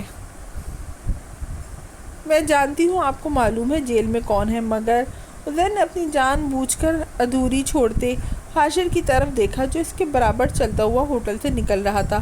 عزین تمہارے ذہن میں جتنے بھی سوال ہیں ان کے جواب صرف اور صرف میر کے پاس ہیں، لہذا اس سے پوچھنا۔ حاشر نے بظاہر مسکراتے ہوئے گاڑی کا دروازہ کھولا تو عزین چپ چاپ اندر بیٹھ گئی۔ مجھے چند دن پہلے آپ کے اس دوست نما باس نے لفٹ دی تھی۔ عزین کے بتانے پر حاشر سر ہلاتا گاڑی اسٹارٹ کرنے لگا۔ وہ بہت ہی بے مروت اور بد لحاظ ہیں، اخلاق نام کی کوئی بھی چیز ان میں نہیں۔ عزین ابھی اور بھی میر کی تعریفیں کرتی مگر حاشر کا موبائل بجتا دیکھ خاموش ہو گئی۔ ہاں میر بول۔ اچھا اب کیسی ہے طبیعت؟ چلو میں آتا ہوں۔ حاشر نے فوراً فون بند کر دیا۔ کیا ہوا؟ عزین کو تجسس ہوا۔ میر کی بیوی نے خودکشی کرنے کی کوشش کی ہے، حاشر نے بتاتے ہوئے گاڑی کی سپیڈ تیز کی۔ میر صاحب شادی شدہ ہے، مگر میں نے کبھی ان کی بیوی ان کے ساتھ نہیں دیکھی۔ عزین شدید حیران ہوئی۔ ہاں وہ کزن ہے میر کی، مگر ٹانگوں سے معذور ہے تو کہیں آتی جاتی نہیں۔ حاشر بالکل سنجیدہ تھا، مگر عزین جتنا حیران ہوتی اتنا کم تھا۔ اتنے نخرے والے شخص کی بیوی معذور؟ عزین صرف اتنا ہی کہہ سکی۔ میر کو جتنا جانو گی تمہیں اس سے اتنی ہی ہمدردی ہوگی اور حیرت بھی۔ وہ مسٹری ہے مگر ہے دلچسپ۔ حاشر کے جواب پر عزین مزید الجھ گئی۔ قاضی کب سے اپنی ہیوی بائک پہ بیٹھا گاڑیوں کا انتظار کر رہا تھا۔ جس راستے سے عابد بلڈرز کی گاڑیوں نے جانا تھا وہاں پر ماجد کے ذریعے قاضی نے ناکہ لگوا دیا تھا۔ اب ان کے پاس اس راستے کے علاوہ کوئی چارہ نہیں بچا تھا۔ بلیک جیکٹ اور بلیک پینٹ کے اوپر بلیک ہیلمٹ پہنے ہیوی بائک پر بیٹھا وہ کسی کو بھی اپنی نشانی نہیں دے رہا تھا۔ ہاں البتہ وہ خود نشان کی تلاش میں تھا۔ ماجد ان کی گاڑیوں نے اپنا راستہ تبدیل کیا ہے یا نہیں؟ مجھے فوراً انفارم کرو۔ قاضی نے بائک پہ بیٹھے بیٹھے میسج ٹائپ کیا۔ انہوں نے اپنا راستہ تبدیل کر لیا ہے، لیکن میں پھر بھی تجھے وہی کہوں گا جو آگے کہہ رہا تھا، الٹے کام نہیں کرتے۔ ماجد کا میسج پڑھتے قاضی مسکرا دیا۔ ویسے تو میرا دوست بنا پھرتا ہے، مگر کبھی بھی میری کامیابی کے لیے دعا نہیں دیتا، کبھی بھی میرے ساتھ کھڑا نہیں ہوتا، ہمیشہ مجھے مایوس ہی کرتا ہے، جان بوجھ کے۔ یہ میسج کرتے قاضی نے موبائل اپنی جیب میں ڈالا اور بائک کو ریس دینے لگا۔ چند سیکنڈ کا یہ کھیل تھا، نشانہ چوک جانے پر ان کے نشانے پر آنے، دونوں ہی صورتحال میں قاضی کے جان کو شدید خطرہ تھا۔ وہ اپنے آپ کو بھی بچانا چاہتا تھا اور مشن بھی مکمل کرنا اس کی ذمہ داری تھی۔ وہ ڈرتا نہیں تھا، شروع سے ہی خطروں سے کھیلتا آیا تھا، مگر نہ جانے آج کیا بات تھی، اس کا دل مختلف طرح دھڑک رہا تھا، جیسے کچھ عجیب ہونے والا ہے۔ دور سے گاڑیوں کو دیکھتے قاضی نے بائک کی ریس تیز کی اور آگے کی طرف بڑھ گیا۔ بیک مرر میں اسے اپنے پیچھے گاڑیوں کا قافلہ آتا دکھائی دیا۔ پلان کے مطابق اس نے پل سے پہلے نشانہ لے کے مڑ جانا تھا، مگر اسے قاضی کی خوش قسمتی کہیں یا بد نصیبی، وہ خود ہی پل کے اوپر آن پہنچا۔ بائک سے نیچے اترتے وہ اس کا ٹائر چیک کرنے لگا۔ جب قافلہ اس کے بالکل قریب آن پہنچا، جس گاڑی میں شکار سوار تھا، غازی نے کھڑے ہوتے ہوئے اس پر ہینڈ گریڈ پھینکا اور خود پل سے نیچے چھلانگ لگا دی، جہاں درمیانے درجے کا پانی بہہ رہا تھا۔ ارادہ تو اس کا فائر کرنے کا تھا، مگر اتنے قریب سے گاڑیوں پر فائر کرنا سراسر بے وقوفی تھی، کیونکہ گاڑیاں بلٹ پروف تھیں۔ اگر وہ فائر کرتا تو ان کا کچھ نہ جاتا، مگر جوابی فائر میں غازی بھونا جاتا۔ غازی کو ایک ہی کام تھا جو نہیں آتا تھا، وہ تھا تیرنا۔ گرینڈ کے پھٹنے سے تباہی تو بہت مچی، گاڑیاں تباہ و برباد ہو گئی، پل ٹوٹ گیا۔ غازی اس تباہی کا شکار تو نہیں ہوا تھا، مگر اسے پانی نے نگل لیا۔ پانی اب بالکل پرسکون تھا، جیسے اس میں کوئی گرا ہی نہ ہو۔ چند منٹوں کے اندر اندر یہ خبر ٹی وی کی زینت بن چکی تھی۔ پولیس، سیکیورٹی، اخباروں کے نمائندے، گاڑیوں کی وہاں ڈھیر لگ گیا تھا۔ جب عابد صاحب نے اس کے بیٹے کا افسوس کر رہے تھے، جو دیوانہ وار اس ملبے کو دیکھ رہا تھا۔ سب عابد صاحب سے اس کے بیٹے کا افسوس کر رہے تھے، جو دیوانہ وار اس ملبے کو دیکھ رہا تھا، مگر ماجد کی آنکھ صرف غازی کی تلاش میں تھی۔ وہاں وہ واحد آنکھ تھی جو غازی کے لیے بے قرار دکھائی دے رہی تھی۔ دماغ اس بات کو تسلیم نہیں کر رہا تھا کہ غازی نہیں رہا، مگر اس کی آنکھ اور دل اس بات سے انکاری تھے۔ وہ اچھا ہے تو بہتر، برا ہے تو بھی قبول۔ مزاج عشق میں عیب یار نہیں دیکھے جاتے۔ تم سب کے سب نمک حرام ہو۔ جب میں نے کہا تھا گل بی بی کے آس پاس رہنا، انہیں تنہا نہیں چھوڑنا، تو کہاں مر گئے تھے سب کے سب، خاص طور پر آپ؟ میر نے آیا کی طرف مڑتے ہوئے پوچھا، جبکہ باقی سب ہاتھ باندھے سر جھکائے کھڑے تھے۔ پورے میر ولاز میں میر کی آواز گونج رہی تھی۔ صاحب جی، میں ان کے لیے کھانا لینے کچن میں آئی تو پتہ نہیں گل بی بی نے پیچھے اپنے ساتھ کیا کر لیا۔ آیا کی ڈری سہمی آواز نکلی، تم گئی تھی تو باقی سارے مر گئے تھے، اپنی جگہ کسی اور کو چھوڑ جاتی نا۔ میر کے سوال پر اس کی بولتی بند ہوئی۔ ان سب کو فارغ کرو، بلکہ یوں کرو، انہیں میرے فارم ہاؤس بھیج دو۔ یہ انسانوں کی نہیں، جانوروں کی خدمت کرنے کے قابل ہیں۔ وہاں میرے کتے نہلائیں گے، گھوڑوں کی دیکھ بھال کریں گے تو ٹھیک ہو جائیں گے۔ میر کی بات پر سب نے ایک ساتھ نگاہ اٹھا کے اسے دیکھا۔ صاحب رحم کریں، ایسی غلطی دوبارہ نہیں ہوگی۔ ایک بزرگ ملازم نے میر کے آگے ہاتھ جوڑتے سب کی سفارش کی۔ یہ یہاں رہیں گے تو غلطی ہوگی نا؟ میر نے اپنی ٹائی ڈھیلی کرتے ہوئے گلے سے کھینچی۔ صاحب اس دفعہ معاف کر دیں، میں ان کی گارنٹی دیتا ہوں، اب یہ دوبارہ ایسی حرکت نہیں کریں گے۔ آپ اچھے سے جانتے ہیں میں کسی کو معاف نہیں کرتا۔ میری سرنشت میں بدلہ لینا شامل ہے، معاف کرنا نہیں۔ میر نے کف کے بٹن کھولتے انہیں فولڈ کیا۔ نہیں، آخری بار۔ بزرگ نے بڑی آس سے میر کی طرف دیکھا تو غلام علی سے رہا نہ گیا۔ میر، معاف کر دینا۔ ان کے سفید بالوں کی طرف دیکھیں، سفید بالوں سے تو اللہ بھی حیا کرتا ہے۔ غلام علی کی آواز پر میر نے اسے شعلہ بار نظروں سے گھورتے ہوئے باقی سب کو جانے کا اشارہ کیا۔ غلام علی، تم جانتے ہو جب میرا دماغ خراب ہوتا ہے تو میں کیا کرتا ہوں؟ میر نے غلام علی کے اوپر سے فرضی گرد جھاڑتے ہوئے محبت بھرے لہجے میں پوچھا۔ آپ؟ غلام علی کی آواز لڑکھڑائی۔ ہاں میں۔ میر نے اسی انداز میں پوچھا۔ میر، آپ اپنا غصہ کسی کو مار کے نکالتے ہیں۔ غلام علی کا جملہ پورا ہوتے ہی میر نے ہلکا سا کہکہا لگایا۔ اور جانتے ہو اس بار باری کس کی ہے؟ میر نے مڑتے ہوئے پوچھا تو غلام علی نے تھوک نگلا۔ اس سے پہلے کہ غلام علی کچھ کہتا، میر نے پلٹتے ہوئے گن اس کے ماتھے پہ رکھ دی۔ غلام علی، تم آج کل جس طرح گل بی بی کی برین واشنگ کر رہے ہو، میرا دل کرتا ہے کہ تمہارا سر اڑا دوں۔ میر کے ایکشن پہ غلام علی کا جسم پسینے میں ڈوبنے لگا۔ میر، میں نے کچھ نہیں کیا، بلکہ وہ کہہ رہی تھی کہ مجھے اپنے بھائی کے مرنے کا افسوس نہیں۔ غلام علی کے یوں بولنے پہ میر نے پاس پڑے گلدان پہ ہاتھ مارا تو وہ نیچے گرتے ہوئے کئی ٹکڑوں میں تبدیل ہو گیا۔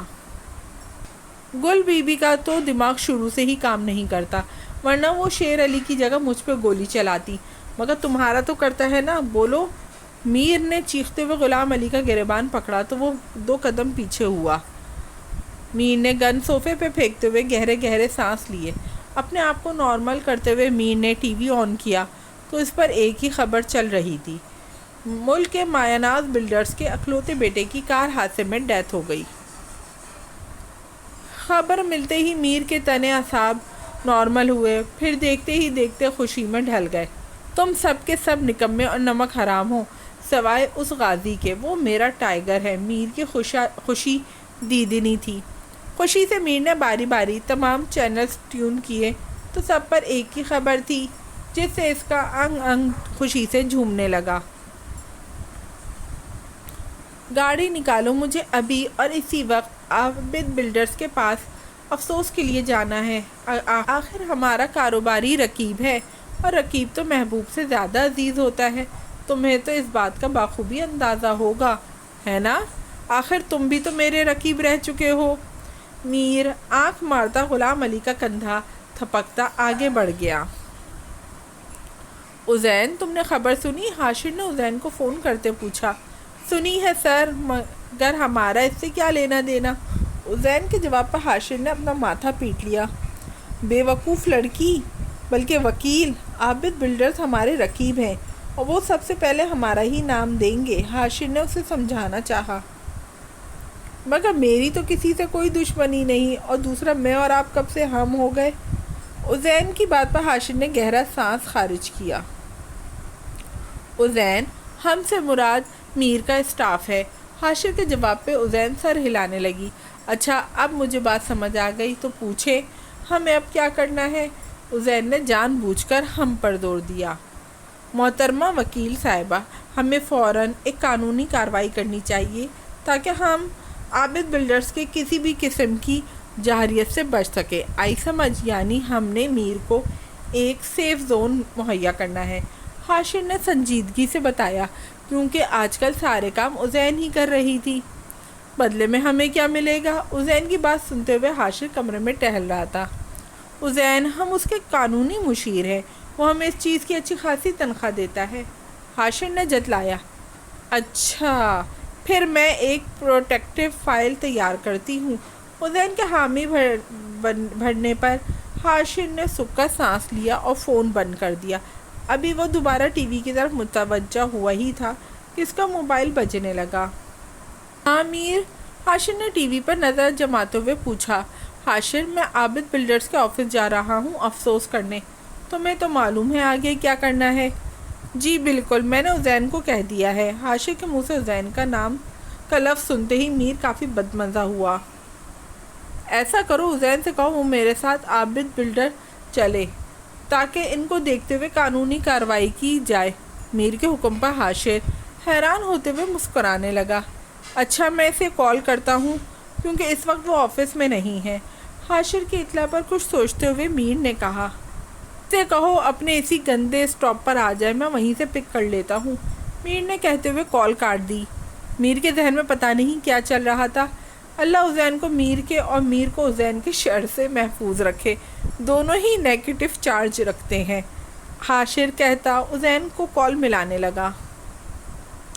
ماجد نے غوطہ خوروں کی مدد سے اس جھیل نما نالے کا چپا چپا چھان مارا، مگر غازی کا کوئی سراغ نہ ملا۔ ابھی بھی ایک اور غوطہ خور ٹیم اس کی تلاش کر رہی تھی۔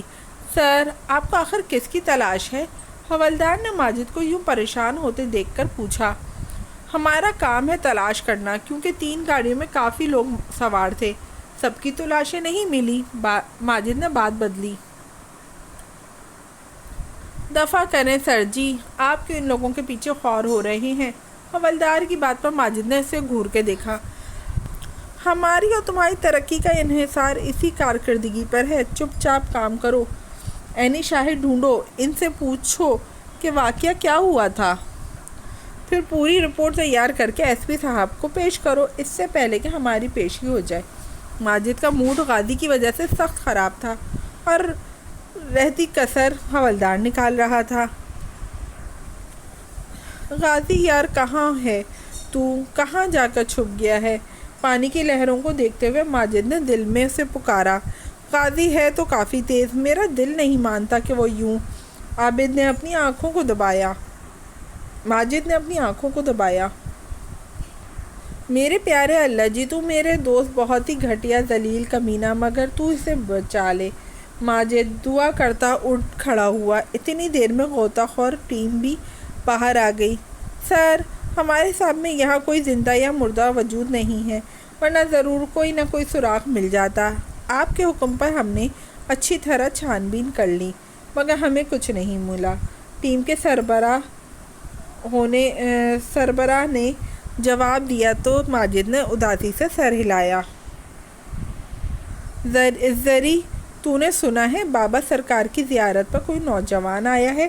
رجو نے ساگ پکاتی زری کے کان میں سرگوشی کی۔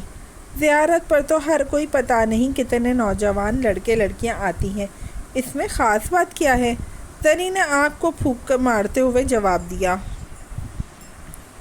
پاگل لڑکی، وہ اپنی یادداشت کھو بیٹھا ہے۔ بابا سرکار کی گدی نشین نے اعلان کروایا تھا، اگر کوئی اس کا جاننے والا ہے تو اسے آ کر لے جائے۔ رجو نے پرتجسس لہجے میں زری کی طرف دیکھا، جس پر وہ آئیبرو اچکاتے ہوئے اسے دیکھنے لگی۔ زری، تو میرا پلان لگتا ہے بھول گئی ہے۔ اگر ہم اسے ماسی پھلا سے کہیں کہ وہ نوجوان سانول ہے تو ماسی یقیناً اسے لینے جائے گی۔ آگے تو خود سمجھدار ہے، بھلا پاگل سے کون شادی کرتا ہے؟ رجو نے سرگوشی نما آواز میں کہا تو زری کھل اٹھی۔ رجو، تو نے میرا دل خوش کر دیا۔ رجو، تو نے میرا دل خوش کر دیا۔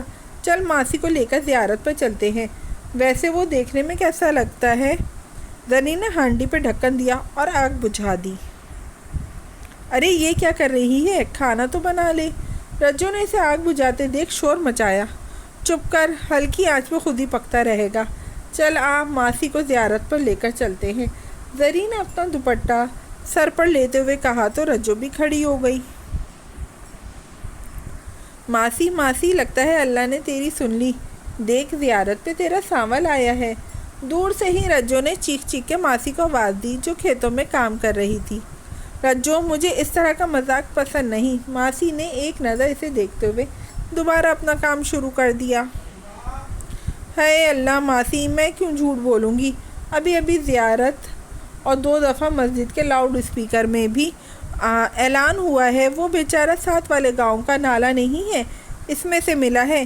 پانی ہی تیرا بیٹا لے کر گیا تھا اور پانی ہی تیرا بیٹا لے کر واپس آیا۔ تو ایک دفعہ چل کے اسے دیکھ تو لے۔ رجو کی ایکٹنگ پہ زری نے اسے دور سے خوب سراہا۔ تجھے کیسے پتا کہ وہ میرا سانول ہی ہے؟ ماسی سب کچھ چھوڑ چھاڑ کر رجو کے برابر کھڑی ہو گئی۔ دل تو اس کا بھی عجیب طرح سے دھڑک رہا تھا، اللہ کرے اسی کا بیٹا ہو۔ ماسی، تو خود کہتی ہے تو اپنے بیٹے کو پہچان لے گی۔ چل ہمارے ساتھ اور دیکھ کیا وہ تیرا ہی سانول ہے۔ زری نے بات بگڑتے دیکھ فوراً سنبھالی۔ زیارت پہ اس وقت اچھا خاصا لوگوں کا ہجوم تھا۔ قاضی سب لوگوں کو عجیب نظروں سے گھور رہا تھا۔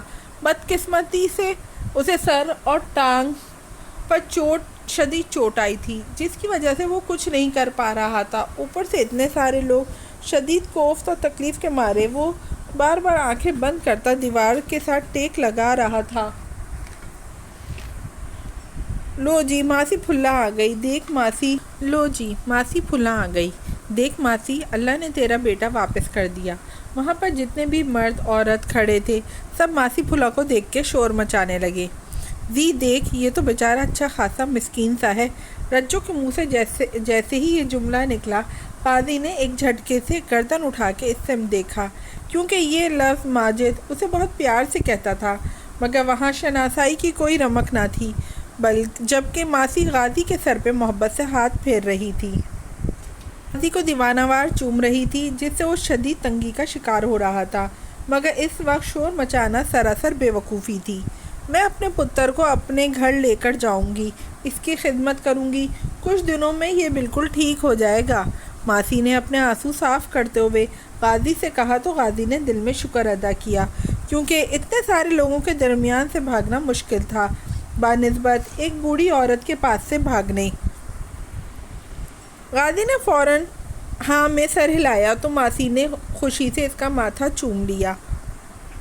اسٹاپ پہ کھڑے ہوئے تقریباً 20 منٹ گزر چکے تھے، مگر حسین کا دور دور تک کوئی نام و نشان نہ تھا۔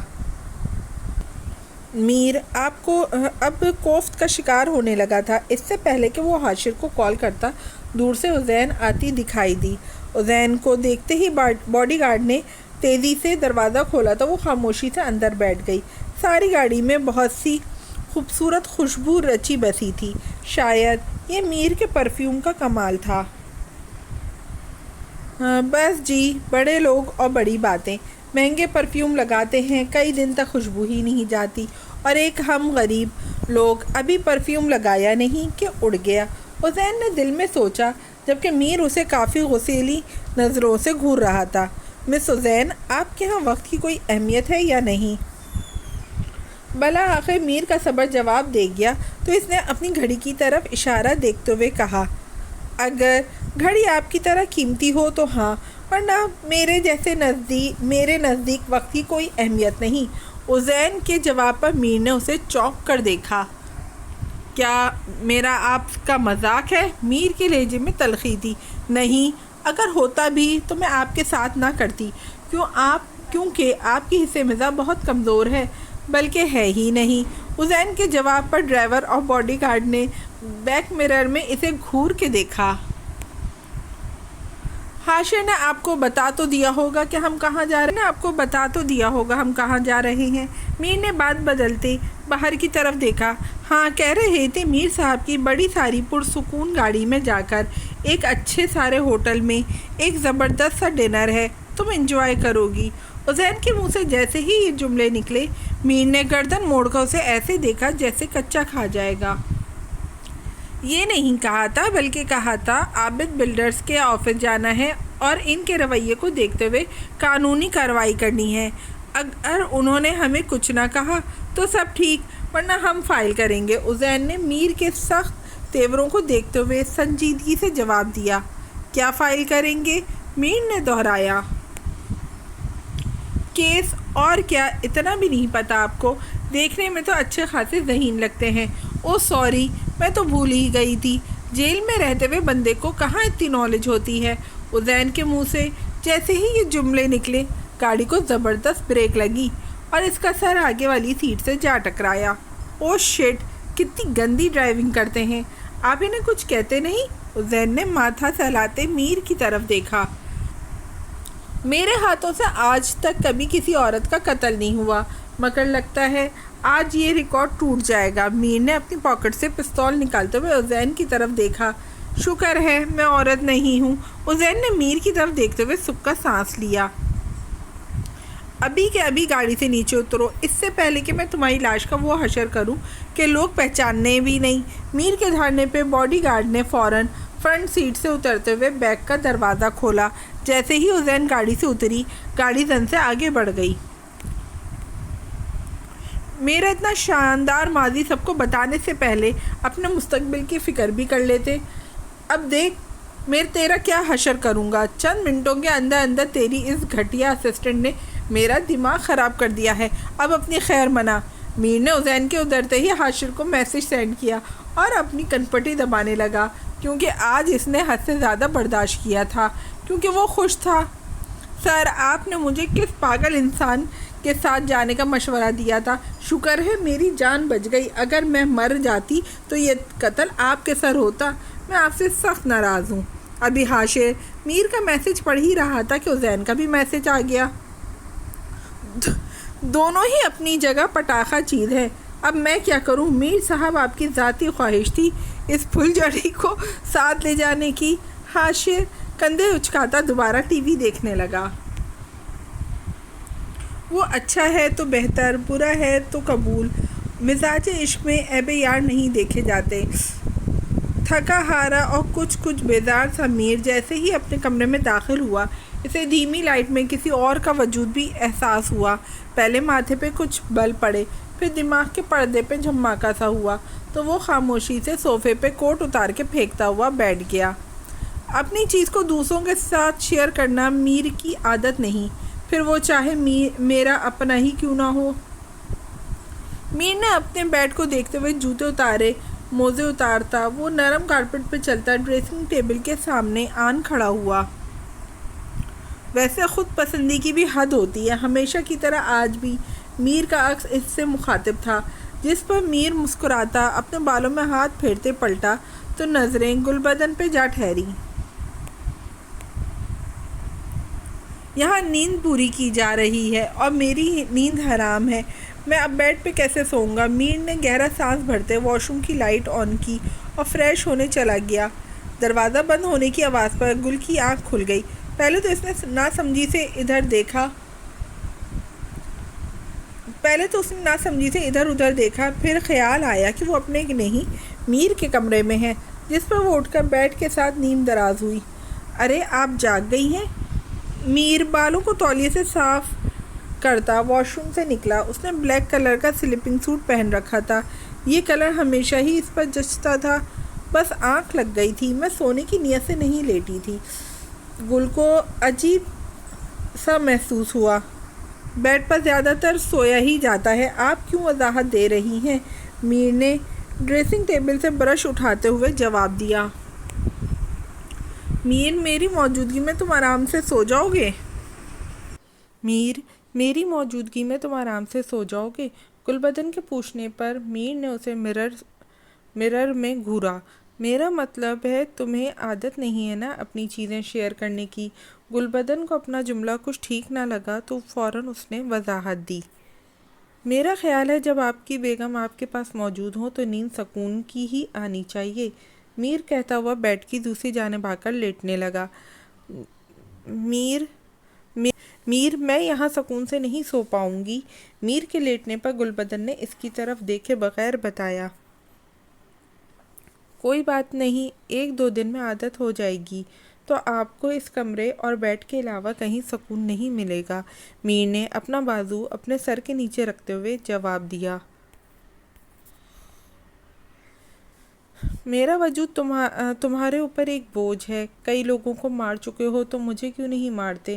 حالانکہ میں تمہارے دشمنوں میں سے ہوں۔ گلبدن کے سوال پر میر جو سونے کے لیے آنکھیں بند کر رہا تھا فوراً چونک کر اسے دیکھنے لگا۔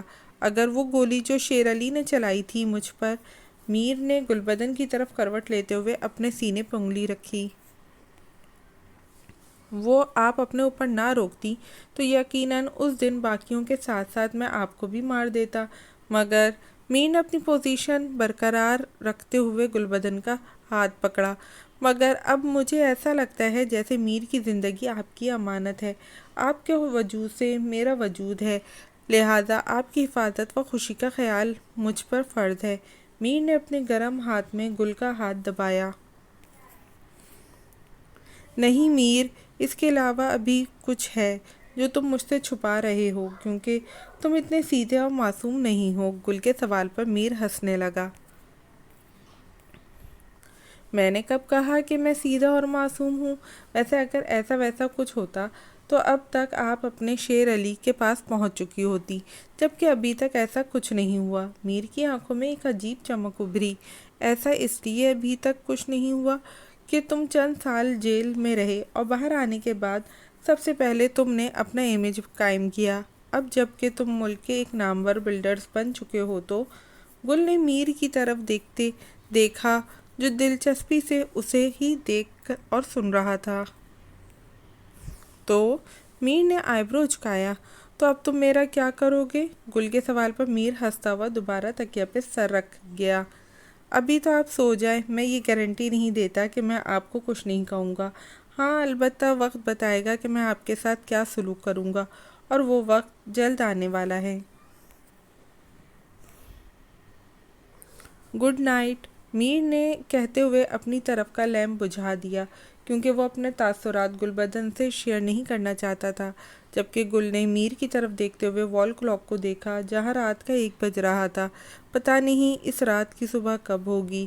وہ گھڑی کی سوئیاں دیکھتی اور اس کی آواز سنتی لیٹنے لگی، جبکہ میر کی سانسوں کی بھاری آواز کمرے میں سنائی دینے لگی تھی۔ یہ شخص اتنا مطمئن کیسے سو جاتا ہے؟ گل سوچتی ہوئی اپنے اوپر کمبل لینے لگی۔ ماسی، تیرا پتر واپس آ گیا ہے، اب تو اس خوشی میں دیسی گھی کے لڈو ہمیں کب کھلا رہی ہے؟ رجو نے غازی کی طرف دیکھتے ہوئے ماسی پھلا سے کہا، جو پھولے نہیں سما رہی تھی۔ ہاں ہاں، کیوں نہیں؟ رجو، میں تو صبح ہی دیسی گھی کے لڈو بنانے کا آرڈر دیتی ہوں، بھلا ہو میرے پتر سے قیمتی ہیں۔ ماسی پھولا نے غازی کے سر پہ ہاتھ پھیرتے ہوئے جواب دیا، جبکہ وہ شدید بیزار تھا۔ ماسی، صبح نائی کو بلوا کر اسے نہلا دیتے ہیں، صاف ستھرے کپڑے پہنے گا تو چاند جیسی شکل باہر نکل آئے گی۔ رجو نے ایک اور فرمائش کی، جس پر غازی کا دل کیا کوئی چیز اٹھا کر اس لڑکی کے سر پہ دے مارے، جبکہ زری بالکل خاموش تھی۔ ہاں ہاں، کیوں نہیں، ایسے ہی کروں گی، ابھی تو تھکا ہوا ہے نا، اوپر سے چوٹ بھی لگی ہے۔ جا زری، دودھ میں ہلدی ڈال کر لا، پہلے اس کو کچھ کھلا پلا دوں، پتہ نہیں کب کا بھوکا ہے۔ ماسی پھولا کے لہجے میں زمانے بھر کی ہمدردی اتر آئی۔ جی ماسی، ابھی لائی، زری کہتے ہوئے باہر کی طرف چل دی تو رجو نے بھی اس کی پیروی کی۔ اے رجو، مجھے تو لگتا ہے یہ لڑکا بہت تیز ہے، کس طرح آنکھیں گھما گھما کر تجھے اور مجھے دیکھ رہا تھا، ایسا نہ ہو لینے کے دینے پڑ جائیں۔ میں تو کہتی ہوں پہلے اس کے ساتھ سیٹنگ کر لیتے ہیں۔ تو کیا کہتی ہے؟ زری نے رازداری سے رجو کے کان میں سرگوشی کی۔ زری، عقل کے ناخن لے، پہلے اس کے تیور دیکھتے ہیں، اگر تو بھولا بھالا ہوا تو ٹھیک، ورنہ اس سے لین دین کر لیں گے۔ ایک بار تیری شادی ہو جائے، پھر بھلے ماسی کو پتہ چلے کہ یہ اس کا بیٹا نہیں ہے، ہماری بلا سے، رجو نے سمجھاتے ہوئے زری سے کہا تو وہ سر ہلاتی دودھ گلاس میں ڈالنے لگی۔ غازی کو بری طرح اپنا فلیٹ یاد آ رہا تھا، اور ساتھ ہی ماجد بھی، مگر وہ عجیب مصیبت میں گرفتار تھا، نہ کچھ بتا سکتا تھا، نہ کچھ سننے کے موڈ میں تھا۔ گاؤں اسے کبھی بھی پسند نہ تھا۔ لے پتر، دودھ پی، تیری طبیعت ٹھیک ہو جائے گی۔ اور تجھے کھانے میں کیا پسند ہے؟ ماسی نے محبت سے زری کے ہاتھ سے گلاس لیتے ہوئے غازی کو پیش کیا، جبکہ ماسی کے دوسرے جملے پر زری کا منہ بن گیا۔ اماں، جو بھی بنے گا یہ کھا لے گا، آپ زیادہ فرمائشی پروگرام نہ چلائیں، میرا کچھ بھی بنانے کو دل نہیں کر رہا، بلکہ آپ کا بیٹا ہے، آپ اس کے لیے خود جا کر کچھ بنائیں، اسے اچھا لگے گا۔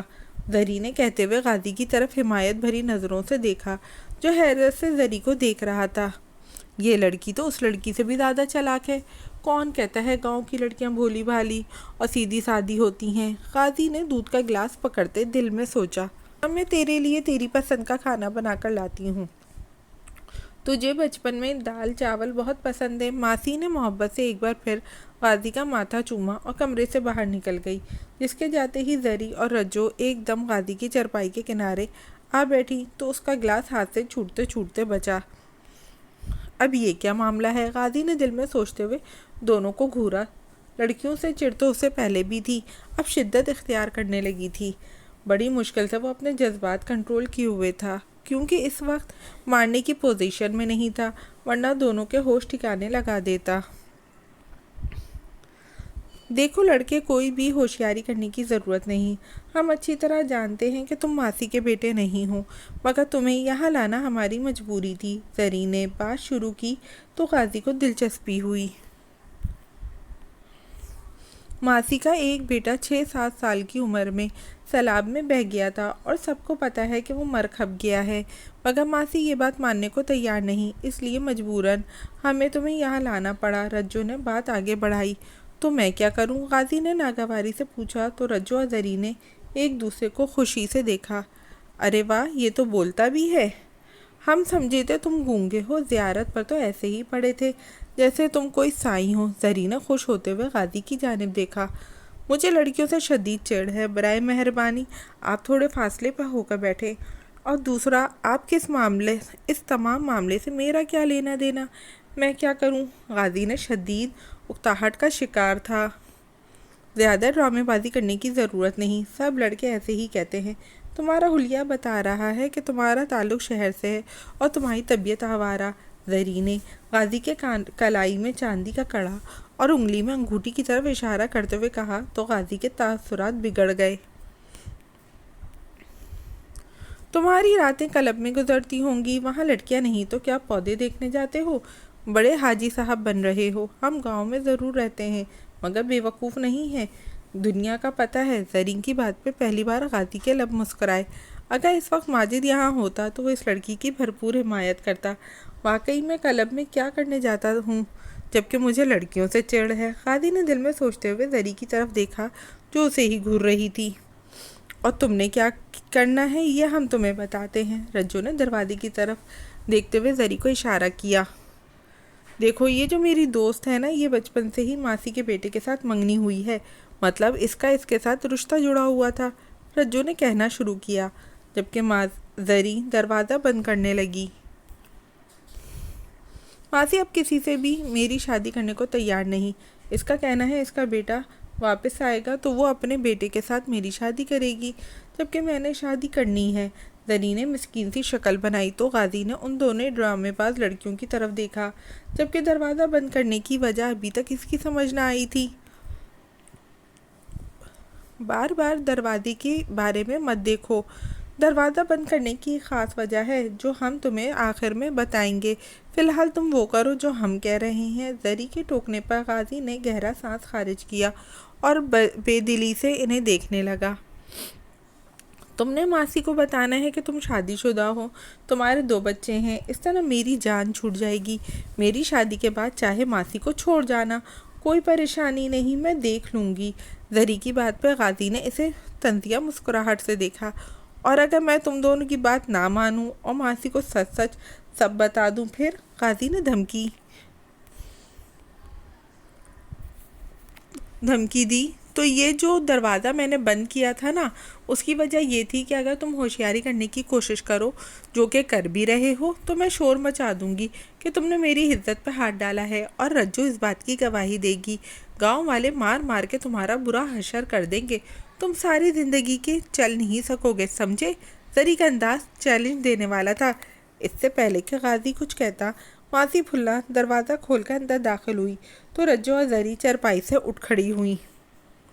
ماسی اسے سردی لگ رہی تھی تب دروازہ بند کیا تھا۔ رجو نے فوراً وضاحت دی، سردی کا تو پتہ نہیں، مگر قاضی بیٹا پھنسا برا ہے۔ قاضی نے دودھ کا گلاس منہ کو لگاتے ہوئے سوچا، حالانکہ اسے تازہ دودھ پسند نہیں تھا، اسے اس میں سے گوبر کی بو آتی تھی، مگر اس وقت وہ بہت سخت پیاسا اور بھوکا تھا، اس لیے ایک ہی سانس میں سارا گلاس خالی کر گیا۔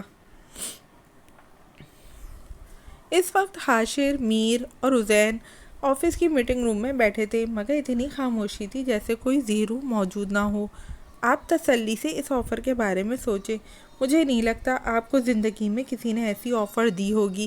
چند لمحوں بعد میر نے اپنا کپ اٹھاتے ہوئے عزین کی طرف دیکھا۔ ظاہری سی بات ہے، اتنی واہیات اور بیہودہ آفر ہر کوئی تو دے نہیں سکتا۔ عزین نے دل میں سوچا، اس بات کی کیا گارنٹی ہے کہ آپ مجھے جیل سے نکالیں گے؟ ہو سکتا ہے آپ کا کام ہو جانے کے بعد آپ میری خبر ہی نہ لیں اور میں جیل میں سڑتی رہوں۔ عزین کے پوچھنے پر حاشر نے حیرت سے اس کی طرف دیکھا، جیسے اسے اس سوال کی امید نہ تھی۔ پہلے میں آپ کی رہائی کا بندوبست کروں گا، پھر آپ مجھے میری امانت دیجیے گا، میر نے مطمئن سے انداز میں جواب دیا۔ قتل کس کا کرنا ہے اور کب؟ دوسرا یہ کہ آپ کو کیسے پتا کہ اس قتل کی وجہ سے میں وہاں ہی جاؤں گی جہاں وہ ہے؟ عزین کے سوال پر حاشر نے اپنا ماتھا مسلا، یہ لڑکی کیوں پنگے لے رہی ہے؟ حالانکہ میں نے اسے منع کیا تھا۔ حاشر دل میں سوچتا ٹیبل پہ انگلی پھیرنے لگا۔ دیکھیں مس، آپ نے قتل نہیں کرنا، بس ظاہر ایسا لگے پولیس والوں کو کہ قتل آپ نے کیا ہے، باقی سب میں دیکھ اور سنبھال لوں گا۔ میر نے اپنا پلان بتایا۔ مجھے بظاہر کس کا قتل کرنا ہے؟ عزین نے بظاہر لفظ پر زور دیا تو میر کے چہرے پہ مسکراہٹ چھا گئی۔ میری بیوی کا۔ میر کے منہ سے یہ 3 لفظ نکلے تو عزین اور حاشر دونوں ہی اپنی کرسیوں سے اچھل پڑے۔ کیا؟ ایک ساتھ دونوں کے منہ سے نکلا؟ ہاں، میری بیوی کا قتل کرنا ہے، مگر قتل کرنے کا طریقہ یہ ہے کہ آپ کو پہلے میری جھوٹی موٹی بیوی بننا پڑے گا، پھر آپ جیلیسی میں اپنی سوتن یعنی میری بیوی کا قتل کریں گی، کیونکہ گھر کے اندر ہی میں آپ کو ہر طرح کی سہولت مہیا کر سکوں گا اور مجھے ثبوت بھی آپ کے فیور میں جمع کروں گا۔ پولیس کو وہی نظر آئے گا جو میں نہیں دکھانا چاہتا ہوں، اور قتل بھی آپ نہیں کریں گی، وہ میرا کام ہے۔ میر کے بتانے پہ حاشر اور عزین دونوں دم بخود تھے۔ انہیں میر سے ایسی باتوں کی امید نہ تھی۔ اور تمہارا وکیل حاشر ہوگا، مجھے پوری امید ہے وہ تمہیں چند دنوں میں ہی رہا کرا لے گا، کیونکہ حاشر تو تمہیں مرتا نہیں دیکھ سکتا۔ کیوں حاشر؟ میر کے لہجے کا تنزیہ تھا جس پر حاشر خاموش رہا۔ آپ اپنی بیوی کو کیوں مروانا چاہتے ہیں؟ عزیر نے تجسس سے پوچھا۔ کیونکہ وہ زندہ نہیں رہنا چاہتی، اسے لگتا ہے اس کی ذات مجھ پر ایک بوجھ ہے۔ میر نے خالی کپ ٹیبل پہ رکھا۔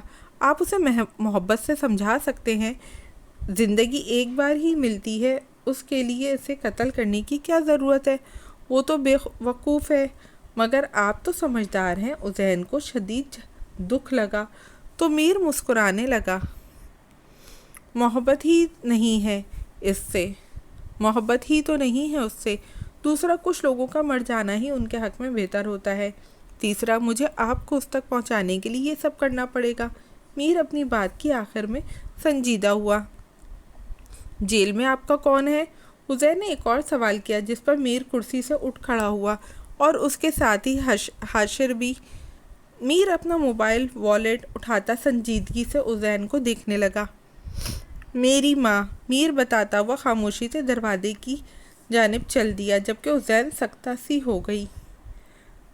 عزیر سکتہ میں تھی۔ اگر آپ کو میری آفر منظور ہے تو آپ ایگریمنٹ کل حاشر کے ساتھ سائن کر دیجیے گا۔ میں اپنی بات سے پھرتا نہیں، جو کہا ہے وہی کروں گا۔ میر نے پلٹ کر عزیر کی طرف دیکھا، پھر دونوں آگے پیچھے میٹنگ روم سے باہر نکل گئے۔ بیوی کو قتل کروا کے ماں سے کچھ جاننا ہے، بھلا یہ کیا بات ہوئی؟ حاشر صاحب ابھی اس قاتل کو مظلوم کہتے ہیں۔ عزیر نے جھرجھری لی۔ وہ اچھا ہے تو بہتر، برا ہے تو قبول۔ مزاج عشق میں عیب یار نہیں دیکھے جاتے۔ تمہیں میں نے منع کیا تھا نا، مگر تم اپنے آپ کو بہت ہوشیار سمجھتی ہو نا۔ بے وقوف لڑکی ہے، پھنس گئی ہو نا میر کے جال میں۔ یہ سب کچھ اتنا آسان نہیں جتنا تمہیں دکھائی دے رہا ہے۔ حاشر نے اپنا غصہ دباتے عزیر کی طرف دیکھا، جو مزے سے پاستہ کھانے میں مصروف تھی۔ سر، آپ نے مجھے کہا تھا کہ آ کر پاستہ کھا لو، مگر آپ پاستے کے ساتھ جو کچھ مجھے کھلا رہے ہیں وہ مجھے بالکل پسند نہیں۔ عزیر نے آخری چمچہ لگاتے اور پلیٹ صاف کی، جبکہ حاشر اس کی بات سے مزید بگڑ گیا۔ تمہیں سمجھ کیوں نہیں آ رہی؟ میر جو کہتا ہے وہ نہیں کرتا، اور جو کرتا ہے وہ کسی کے وہم و گمان میں بھی نہیں ہوتا۔ حاشر نے دبا دبا سا غصہ کیا۔ آپ تو کہہ رہے تھے میر اپنی بات کا بہت پکا ہے، تم جتنا اسے جانو گی تمہیں اس سے اتنی ہی ہمدردی ہوگی۔ عزیر کے یاد دلانے پہ حاشر نے ایک گہرا سانس لیتے ہوئے پیچھے ٹیک لگائی۔ کیا ہوا؟ عزیر نے حاشر کی خاموش ہونے پر پوچھا۔ تم ایک بہت اچھی وکیل ہو۔ حاشر کا جواب عزیر کو ہنسنے پہ مجبور کر گیا۔ سر، ایسی بھی کوئی بات نہیں، میں آپ کی ہی شاگرد ہوں۔ عزیر نے یاد دلایا۔ جی، میں اسی بات پہ شرمندہ ہوں۔ حاضر کا موڈ خراب ہو چکا تھا۔ سر دیکھیں، مجھے تجسس ہے، ایک بندہ جو بقول آپ کی اپنی بیوی پر بہت مرتا ہے لیکن اسے قتل کرانا چاہتا ہے۔ اس کی ماں جیل میں ہے، جس سے وہ کوئی بات اگلوانا بھی چاہتا ہے، مگر اسے جیل سے باہر نہیں نکال رہا۔ ان تمام باتوں میں مجھے حیرت صرف اس چیز پر ہے کہ وہ عورت جو اس کی ماں ہے، وہ عورت اب تک جیل میں کیوں ہے؟ میرا مطلب وہ باہر نہیں آنا چاہتی یا میر اسے باہر نہیں آنے دیتا؟ عزیر کے ذہن میں جتنے بھی سوال تھے اس نے باری باری سارے حاشر سے پوچھے۔ عزیر، تم صاف صاف انکار کر دو اور بس۔ حاشر نے جیسے سب چیزوں سے اپنی جان چھڑائی۔ سر، آپ کو کبھی کسی سے محبت ہوئی ہے؟ میرا مطلب ہے آپ نے کبھی کسی کو اپنا دل وغیرہ دیا ہے؟ عزیر کا سوال خاصا غیر متوقع تھا، اس لیے حاشر چونکا۔ عزیر، تم ٹھیک ہو نا؟ اسے پاستے میں ایسا کیا تھا جو تم بہک رہی ہو؟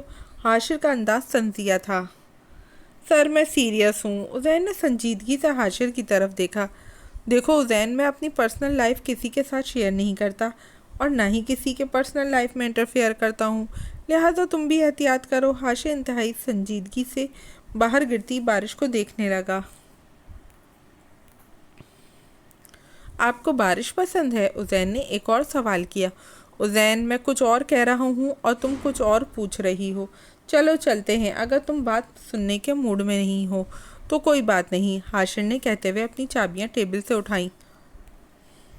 سر بتائیں نا، جو شخص اتنا اچھا دوست ہے وہ کیسے ایک بے غیرت خاوند اور بیٹا ہو سکتا ہے؟ عزین نے حاشر کے پیچھے چلتے ہوئے کہا تو حاشر سر ہلاتا مڑا۔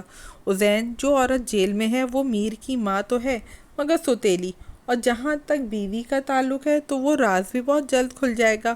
اب مزید سوال نہیں۔ حاشر کے چپ کرانے پر عزین خاموشی سے اس کے پیچھے چل دی، مگر ذہن منتشر تھا۔ کہاں ہو؟ اتنے دنوں سے کوئی خیر خبر نہیں۔ ماجد نے اس کا میسج پڑھتے ہی موبائل دوبارہ سائڈ پہ رکھا، مگر اب کی بار وہ زور و شور سے بجنے لگا تو اس نے سائلنٹ پہ لگا دیا۔ یہ لڑکی صرف میرا دماغ خراب کرتی ہے، جس بات سے منع کرتا ہوں وہی کرتی ہے۔ اب لے مزہ میں کیا کروں؟ اس کی نظر